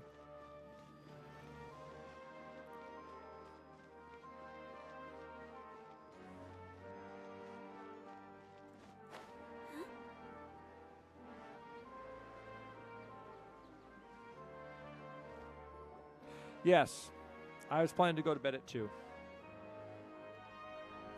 Let's talk about Dunyarzad first. I mean, I have to get kind of sleepy so I can go to sleep. After we parted on the last day of the Sumeru's festival, I left the city and saw what the Traveler had described. Among the countless dreams, I found one that was growing fainter and fainter. This proved my suspicion. Once Dunyarzad could no longer bear the Akasha harvesting her dreams, her consciousness began to dissipate. But this also meant it escaped the Akasha's control. Such a small fragment of consciousness can't last for very long, though. It will return to its original dream, where both will gradually fade until they completely disappear. I used all the power I had to keep her dying dream alive as long as possible. But it still wouldn't have lasted for much longer if it hadn't been for you two breaking the samsara. So it looks like we did manage to save Dunyarzad in the end. And not a moment too soon. Huh? Why are you two smiling so happily? I thought you'd be so moved that you'd start crying. I need to spend more time observing human emotions. Both are fine. Everyone reacts differently. All right. You two must have a lot of other questions for me, right? After all, you saved my faithful believer. As your reward, I will answer any and all questions. At the Avidia Forest, there was this incense that made the traveler fall unconscious and dream of a huge tree and a red sky. You also heard someone's voice, right? It said world and forget me. Yeah, so you do know! We've been wanting to ask you what that was about, and if the red sky was related to Conria. It seems like the traveler established a connection to Irminsul. That was a message left by Greater Lord Rukkhadevata's residual consciousness in Irminsul. Perhaps her last memory before she died. As you two probably know, Greater Lord Rukkhadevata disappeared after the disaster in Conria. The timings of these events do line up, so your suspicions are reasonable. A message from Greater Lord Rukkhadevata? We thought it was from King Deshret. King Deshret? That god who died even longer ago? Some present-day desert dwellers still worship him. You probably just heard some of their conspiracies. Okay, so what does the message mean? I still haven't managed to decipher it. Even the Akasha isn't currently capable of doing that. Greater Lord Rukkhadevata's residual consciousness in Irminsul seems to be contaminated with something that has a very dangerous aura to it. The Abyss? Many devoted scholars go mad as soon as they connect their consciousness. I've warned the Academia about this many times, but people still keep falling victim to it. But I believe this is the key to saving Irminsul. That's why I've kept trying to decipher it. So the tree in the vision was Irminsul? Oh, Tainari also said that Irminsul is sick! Is it because of the contaminated consciousness? But even if you can't figure out what that vision was all about, it seems like our search for you was all in vain. The traveler wasn't affected after coming in contact with that consciousness. I've never seen anyone like that. With you here, we may have a chance at deciphering it. No, we must decipher its secrets. I've already eliminated all other factors that might affect Irminsul. This is the only one left. This puzzle has life and death at stake. It could determine Irminsul's fate, as well as Teyvat's. To be accurate, I'm using the Akasha as a medium to occupy Catherine's consciousness. How did you do that? Poor Catherine. Does this mean you can also occupy other people's consciousnesses? Theoretically, I can enter anyone's mind as long as they're wearing their Akasha terminal. The Akasha is the legacy of Greater Lord Rukkhadevata. As Lesser Lord Kusanali and the first Akasha terminal, my consciousness has always been linked to the Akasha. I've always respected my people's free will, so I've never actually occupied their consciousness. When necessary, I just borrow this bionic Snezhnayan puppet. Hold on. Did we just learn some deep, dark secret? So Catherine is... No wonder Paimon felt something was off about her. What about your own body? Why do you need to borrow other people's? Don't you live in the sanctuary of Surasthana? That story begins a long time ago. After Greater Lord Rukkhadevata disappeared, the sages found my newly born self and took me back to Sumeru. At that time, I was young and weak. The sages kept me in the sanctuary of Surasthana, ostensibly for the sake of protecting me. But I've hardly heard from them since.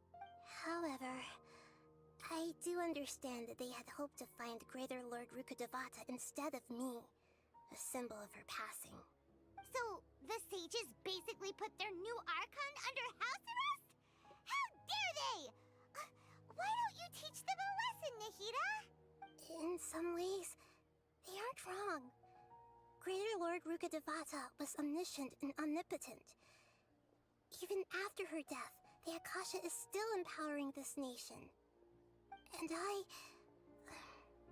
I'm still really far away from being able to call myself the God of Wisdom. Moreover, the Academia is also more proficient at governing this country. My existence has little meaning. Yeah,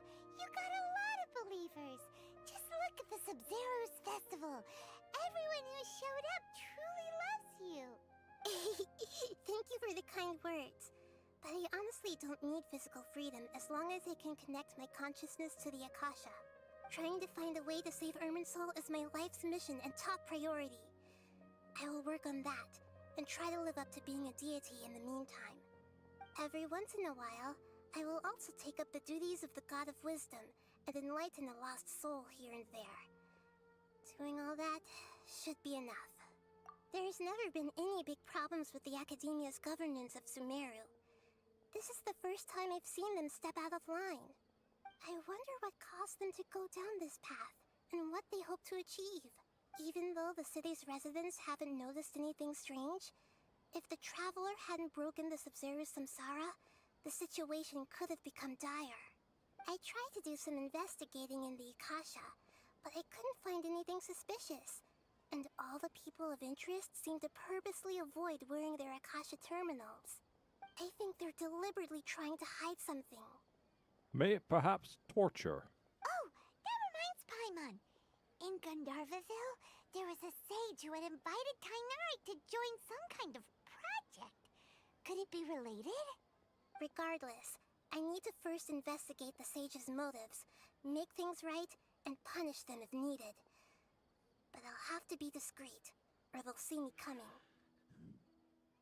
You mean how the Akasha stops you from having dreams? Yeah, it's been such a long time. No one's noticed something's up? It's not that no one noticed. It's more like no one cared. Ultimately, it's all rooted in the sage's misdirection. Misdirection? The sage has convinced everyone to believe that being unable to dream is a sign of rationality and wisdom. Not dreaming is a badge of honor in Sumeru, even if the truth is that their dreams are being reaped by the Akasha. With their propaganda in place, the sages can maximize their use of the Akasha to facilitate their research. Besides, Greater Lord Rukkhadevata must have created the Akasha in the hopes that it could be used to its full potential. That's why I've never come out strongly against this. Anyway, the perspective advocated by the sages drowned out any voices of doubt. By now, even those who never use Akasha terminals find it too shameful and embarrassing to talk about their dreams. Got it! I hope my answers were satisfactory, seekers of knowledge. To be honest, maintaining Dunyarzad's fading dream took a lot of mental energy. I think I may need to rest for a while. Oh, and you don't need to worry too much about the sage's activities for now. The Akasha won't be able to conduct another project on the scale of the Sub-Zero's samsara in the immediate future. Go and get some sleep. Leave everything to us. What a relief. This is truly the most exhausting birthday I've ever had. Traveler? Paimon? Why am I here? Do either of you know? Maybe you were sleepwalking. You know you can't wake up a sleepwalker. We happened to walk by, so we thought we'd wait for you to wake up. I see. Huh. I should visit my maintenance personnel sometime. Oh, I'm fine. I better go. Thank you. We've spent quite some time in Sumeru City, but ever since we last said goodbye to Lesser Lord Kusanali, we haven't heard anything from her. Oh, we can't just keep waiting around like this. Let's go find Catherine and pick up some work so we can at least keep ourselves busy. When I'll be as tall as my big sister. All right, there's only one other thing we need to go and do. I have to find it, though.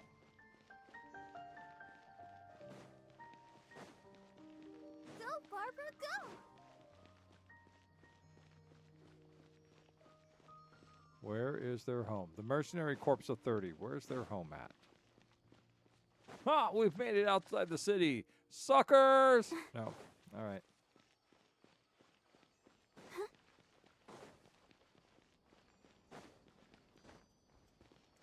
Barbara, what happened to your wings? Get those out. There we go. Down this way?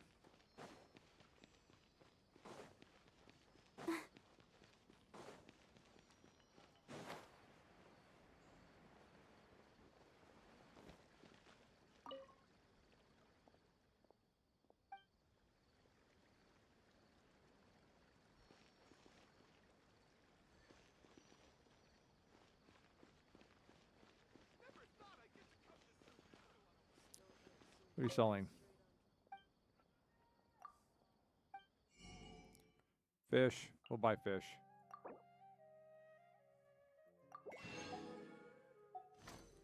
Fish is so hard to get a hold of.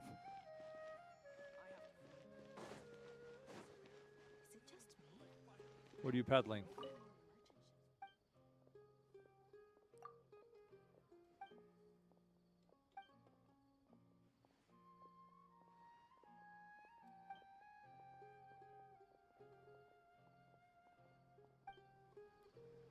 All right, you're peddling hopes and dreams. All right, got it.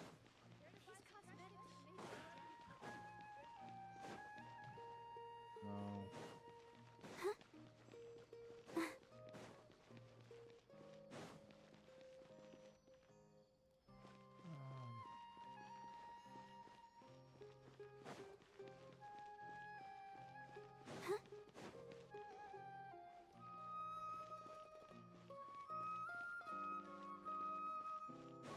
No, it's a courtyard.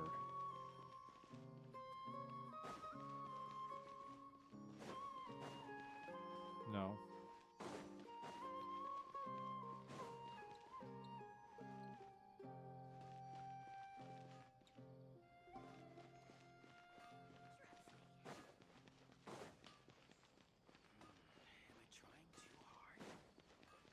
Go, Barbara, go!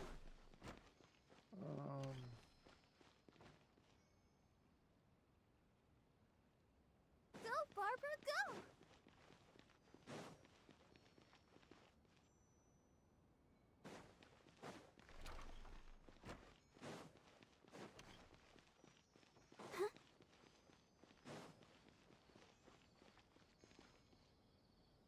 How can anyone find anything in this city? No. Thank you, Rex.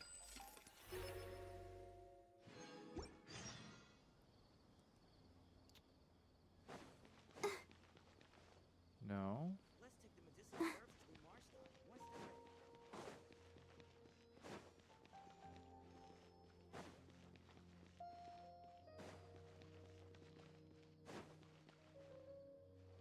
You know what I'm looking for, right, Rex?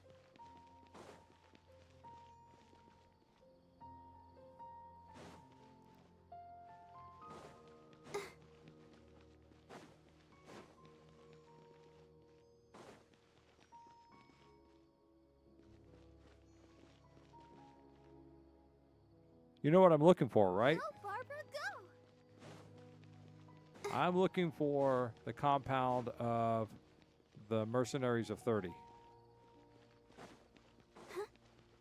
And that's not it.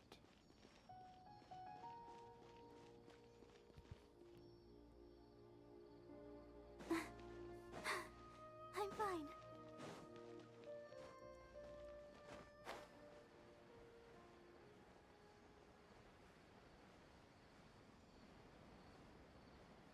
Okay.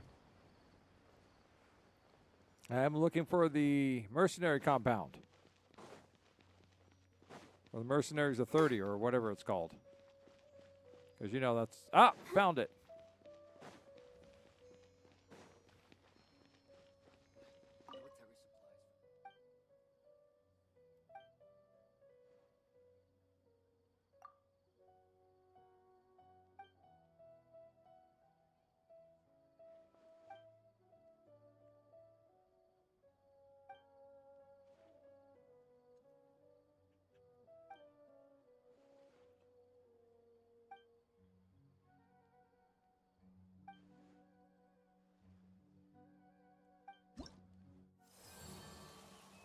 There we go.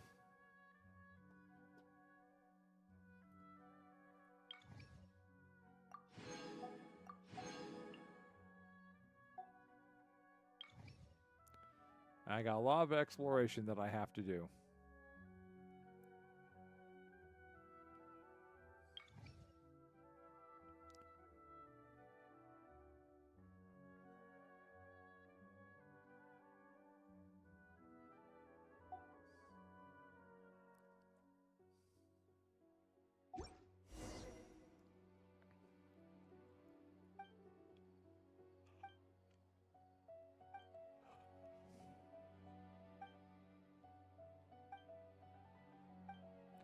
Oh, God, do you ever shut up? Is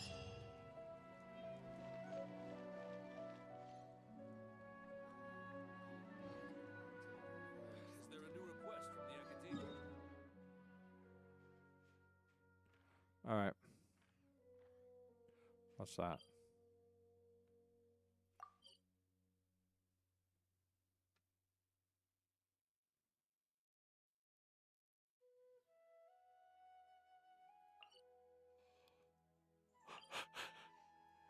All right. Well.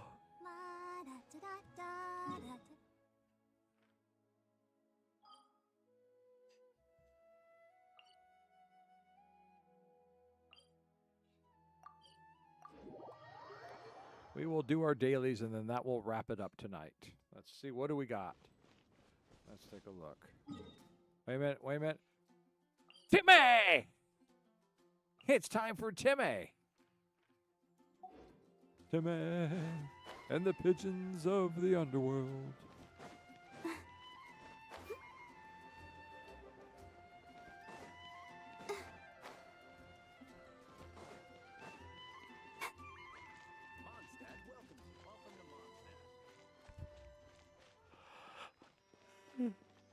Oh.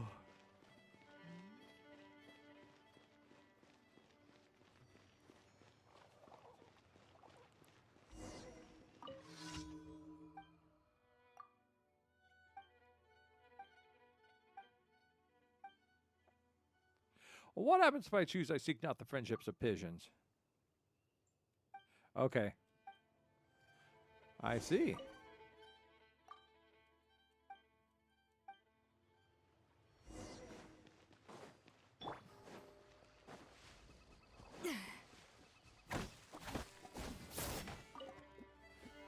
Timmy is destined to become a new Archon. When Vinti is proven to actually be evil and disrespectful, and actually be part of all the things that are going on, Timmy will rise up to take his place.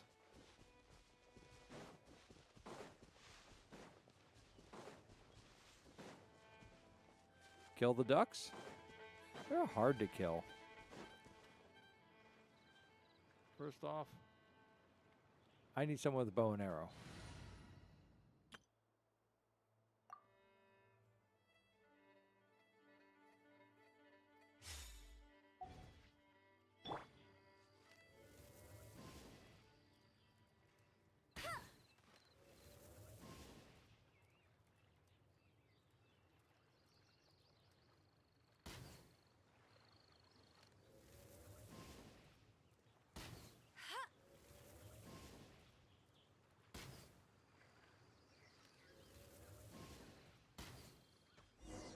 Got one.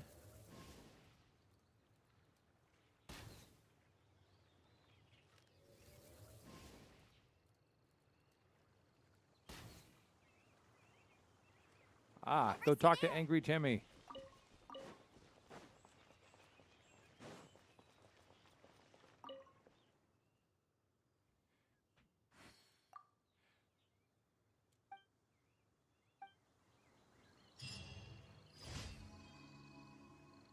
I'm evil.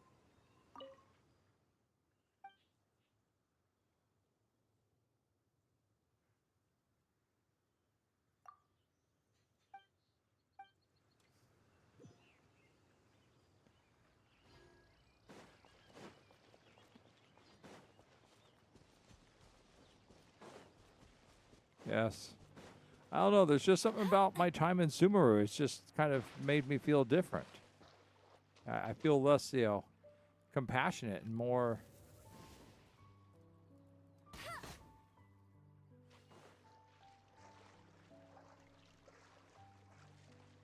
Where's my chicken?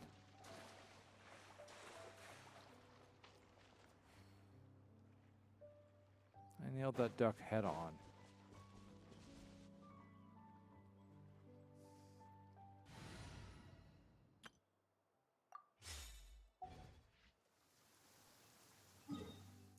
All right, what else do we have to do here? We have, okay, budget pyrotechnics, safe conduct. Well, it sounds like they're starting to get into their stride there. And, okay, so we're going to go up here first.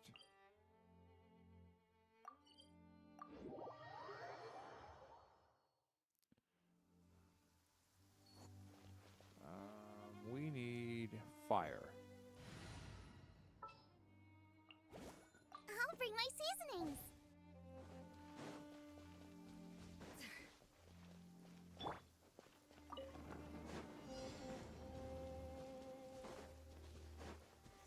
Illusion shattered. Adaptive frosting.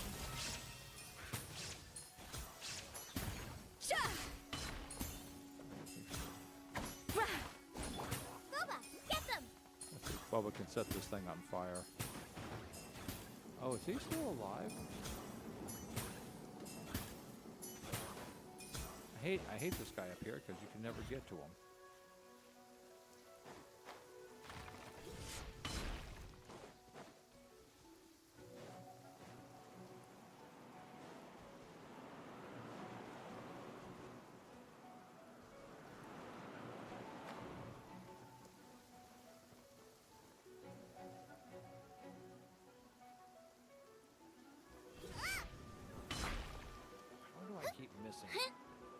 And we'll just do this deal back here. Help! My dinner is attacking me. Thank you. Just get up there. There is no escape. Thank you. Did it finally get wiped out? I guess so.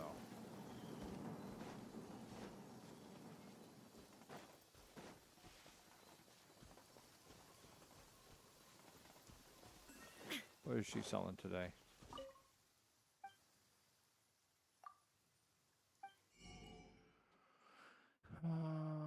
Buy these. Buy some valve berries.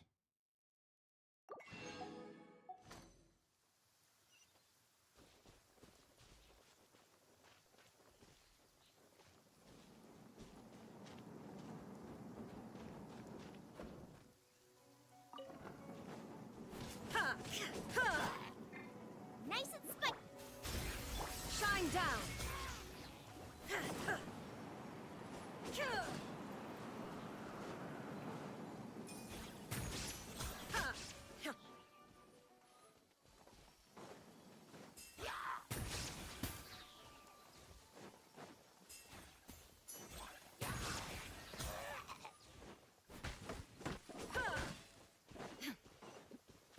Boba, get them.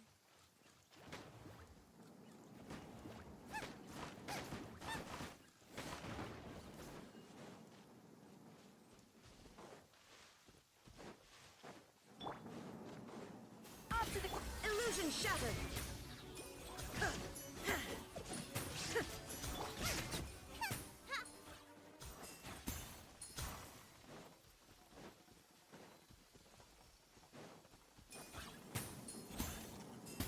You're toast.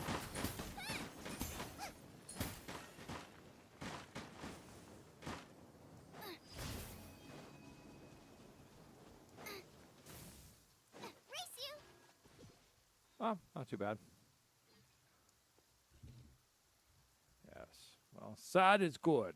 Sad is good. It means that things aren't just going along so easily.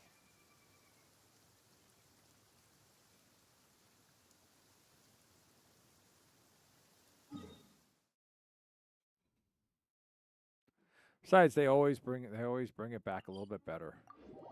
And we all thought we had lost Columbina, but no, they brought her on back. Hey, let's pick some matsutake. Yeah. I didn't want to do that. I want to do that.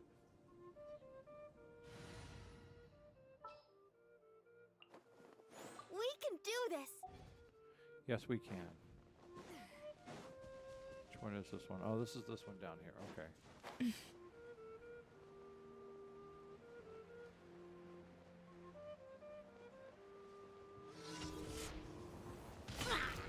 Adaptable! There is no escape!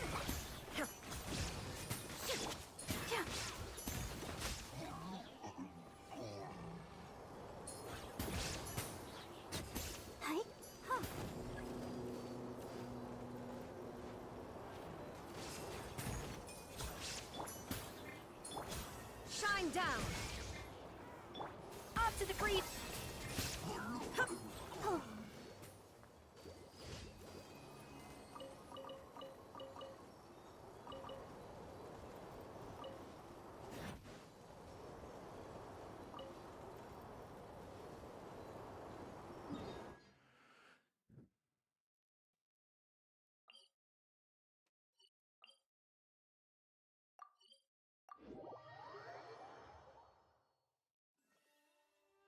Oh, yeah.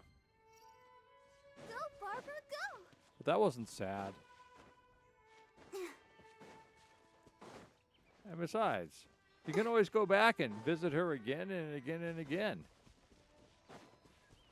If you really feel like it, you can let her kill you instead.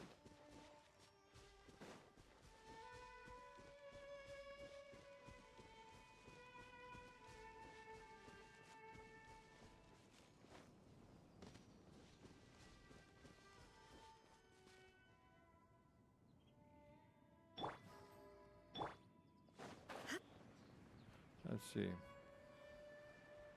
I target this correctly, I think. Illusion shattered! A little of this...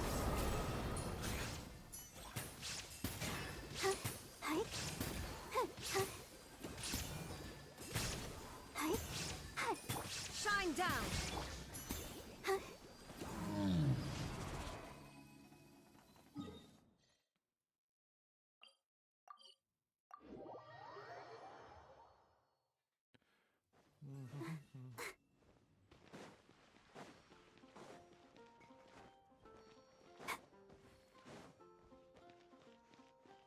Ad Astra. Thank you for completing.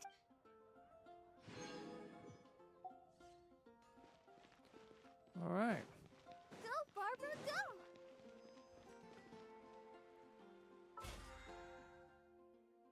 How many days do we have left? We have 11 days. It doesn't get me anything. Nothing here will get me anything. There is this event, but it doesn't give us anything. So, unless this event I wonder when I'll be as tall as my big... it will offer permission. So we'll have to go play on this Saturday. We'll do this on Saturday, and then we'll go explore the new section of Nodcry.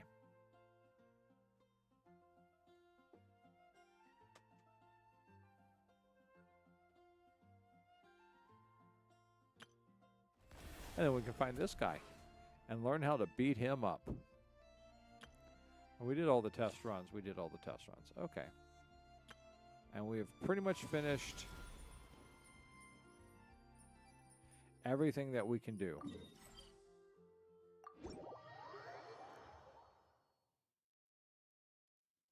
Yeah.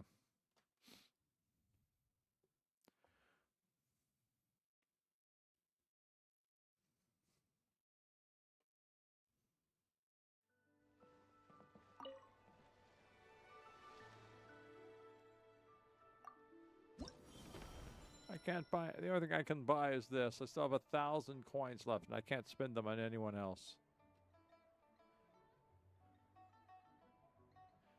And why can we purchase up to 50 of these things when you only allow us to put out 20? Yeah.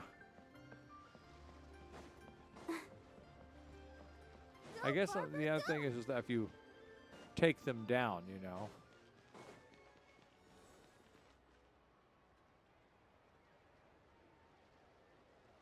I can only collect the lanterns now? Oh. Nope. Greetings limit is reached. Ah, I got 24 likes on that now. Not that any of this does me any good. But I think a lot of people have stopped posting things up because they ran into the limit. There's my other may all go well. That one's gotten 8 likes, so remember I put a second one up.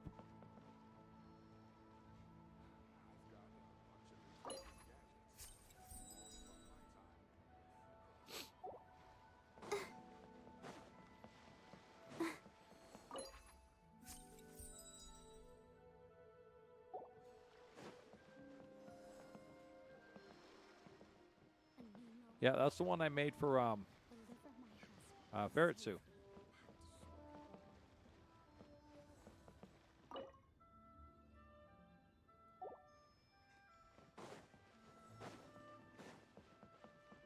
That's it. You reach 20 and that's it. It's like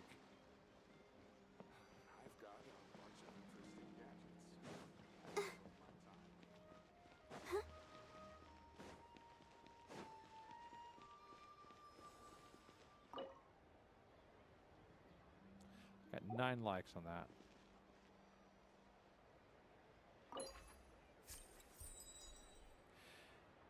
Everyone says beautiful you.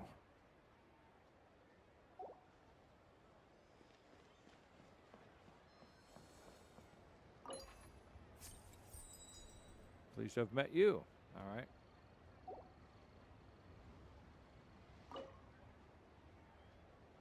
Oh, no, that's right. Ah, I got 18 likes on that one. No.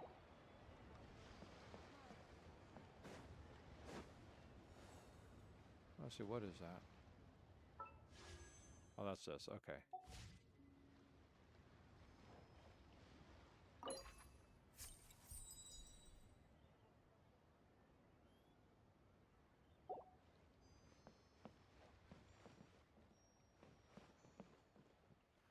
You would think the lights would turn on. Go, Barbara, go!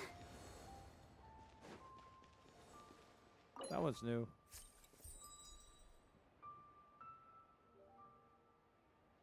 This one's written well.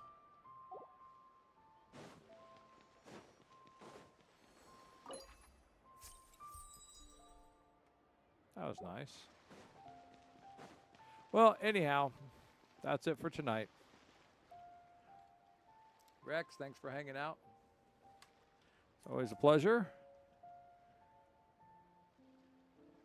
Just remember, it's the doom that came to Sumeru. Sounds almost like an H.P. Lovecraft story. The doom that came to Sonarth. So, anyhow, everyone, thank you very much for watching. If you're watching this video later or hanging out quietly either on YouTube or on Twitch, greatly appreciate it. If you happen to be watching it later, greatly appreciate it too. If you like the video, please hit a like. In the YouTube, if you would like to subscribe and you haven't subscribed, go ahead and subscribe. If you'd like to follow, go ahead and follow.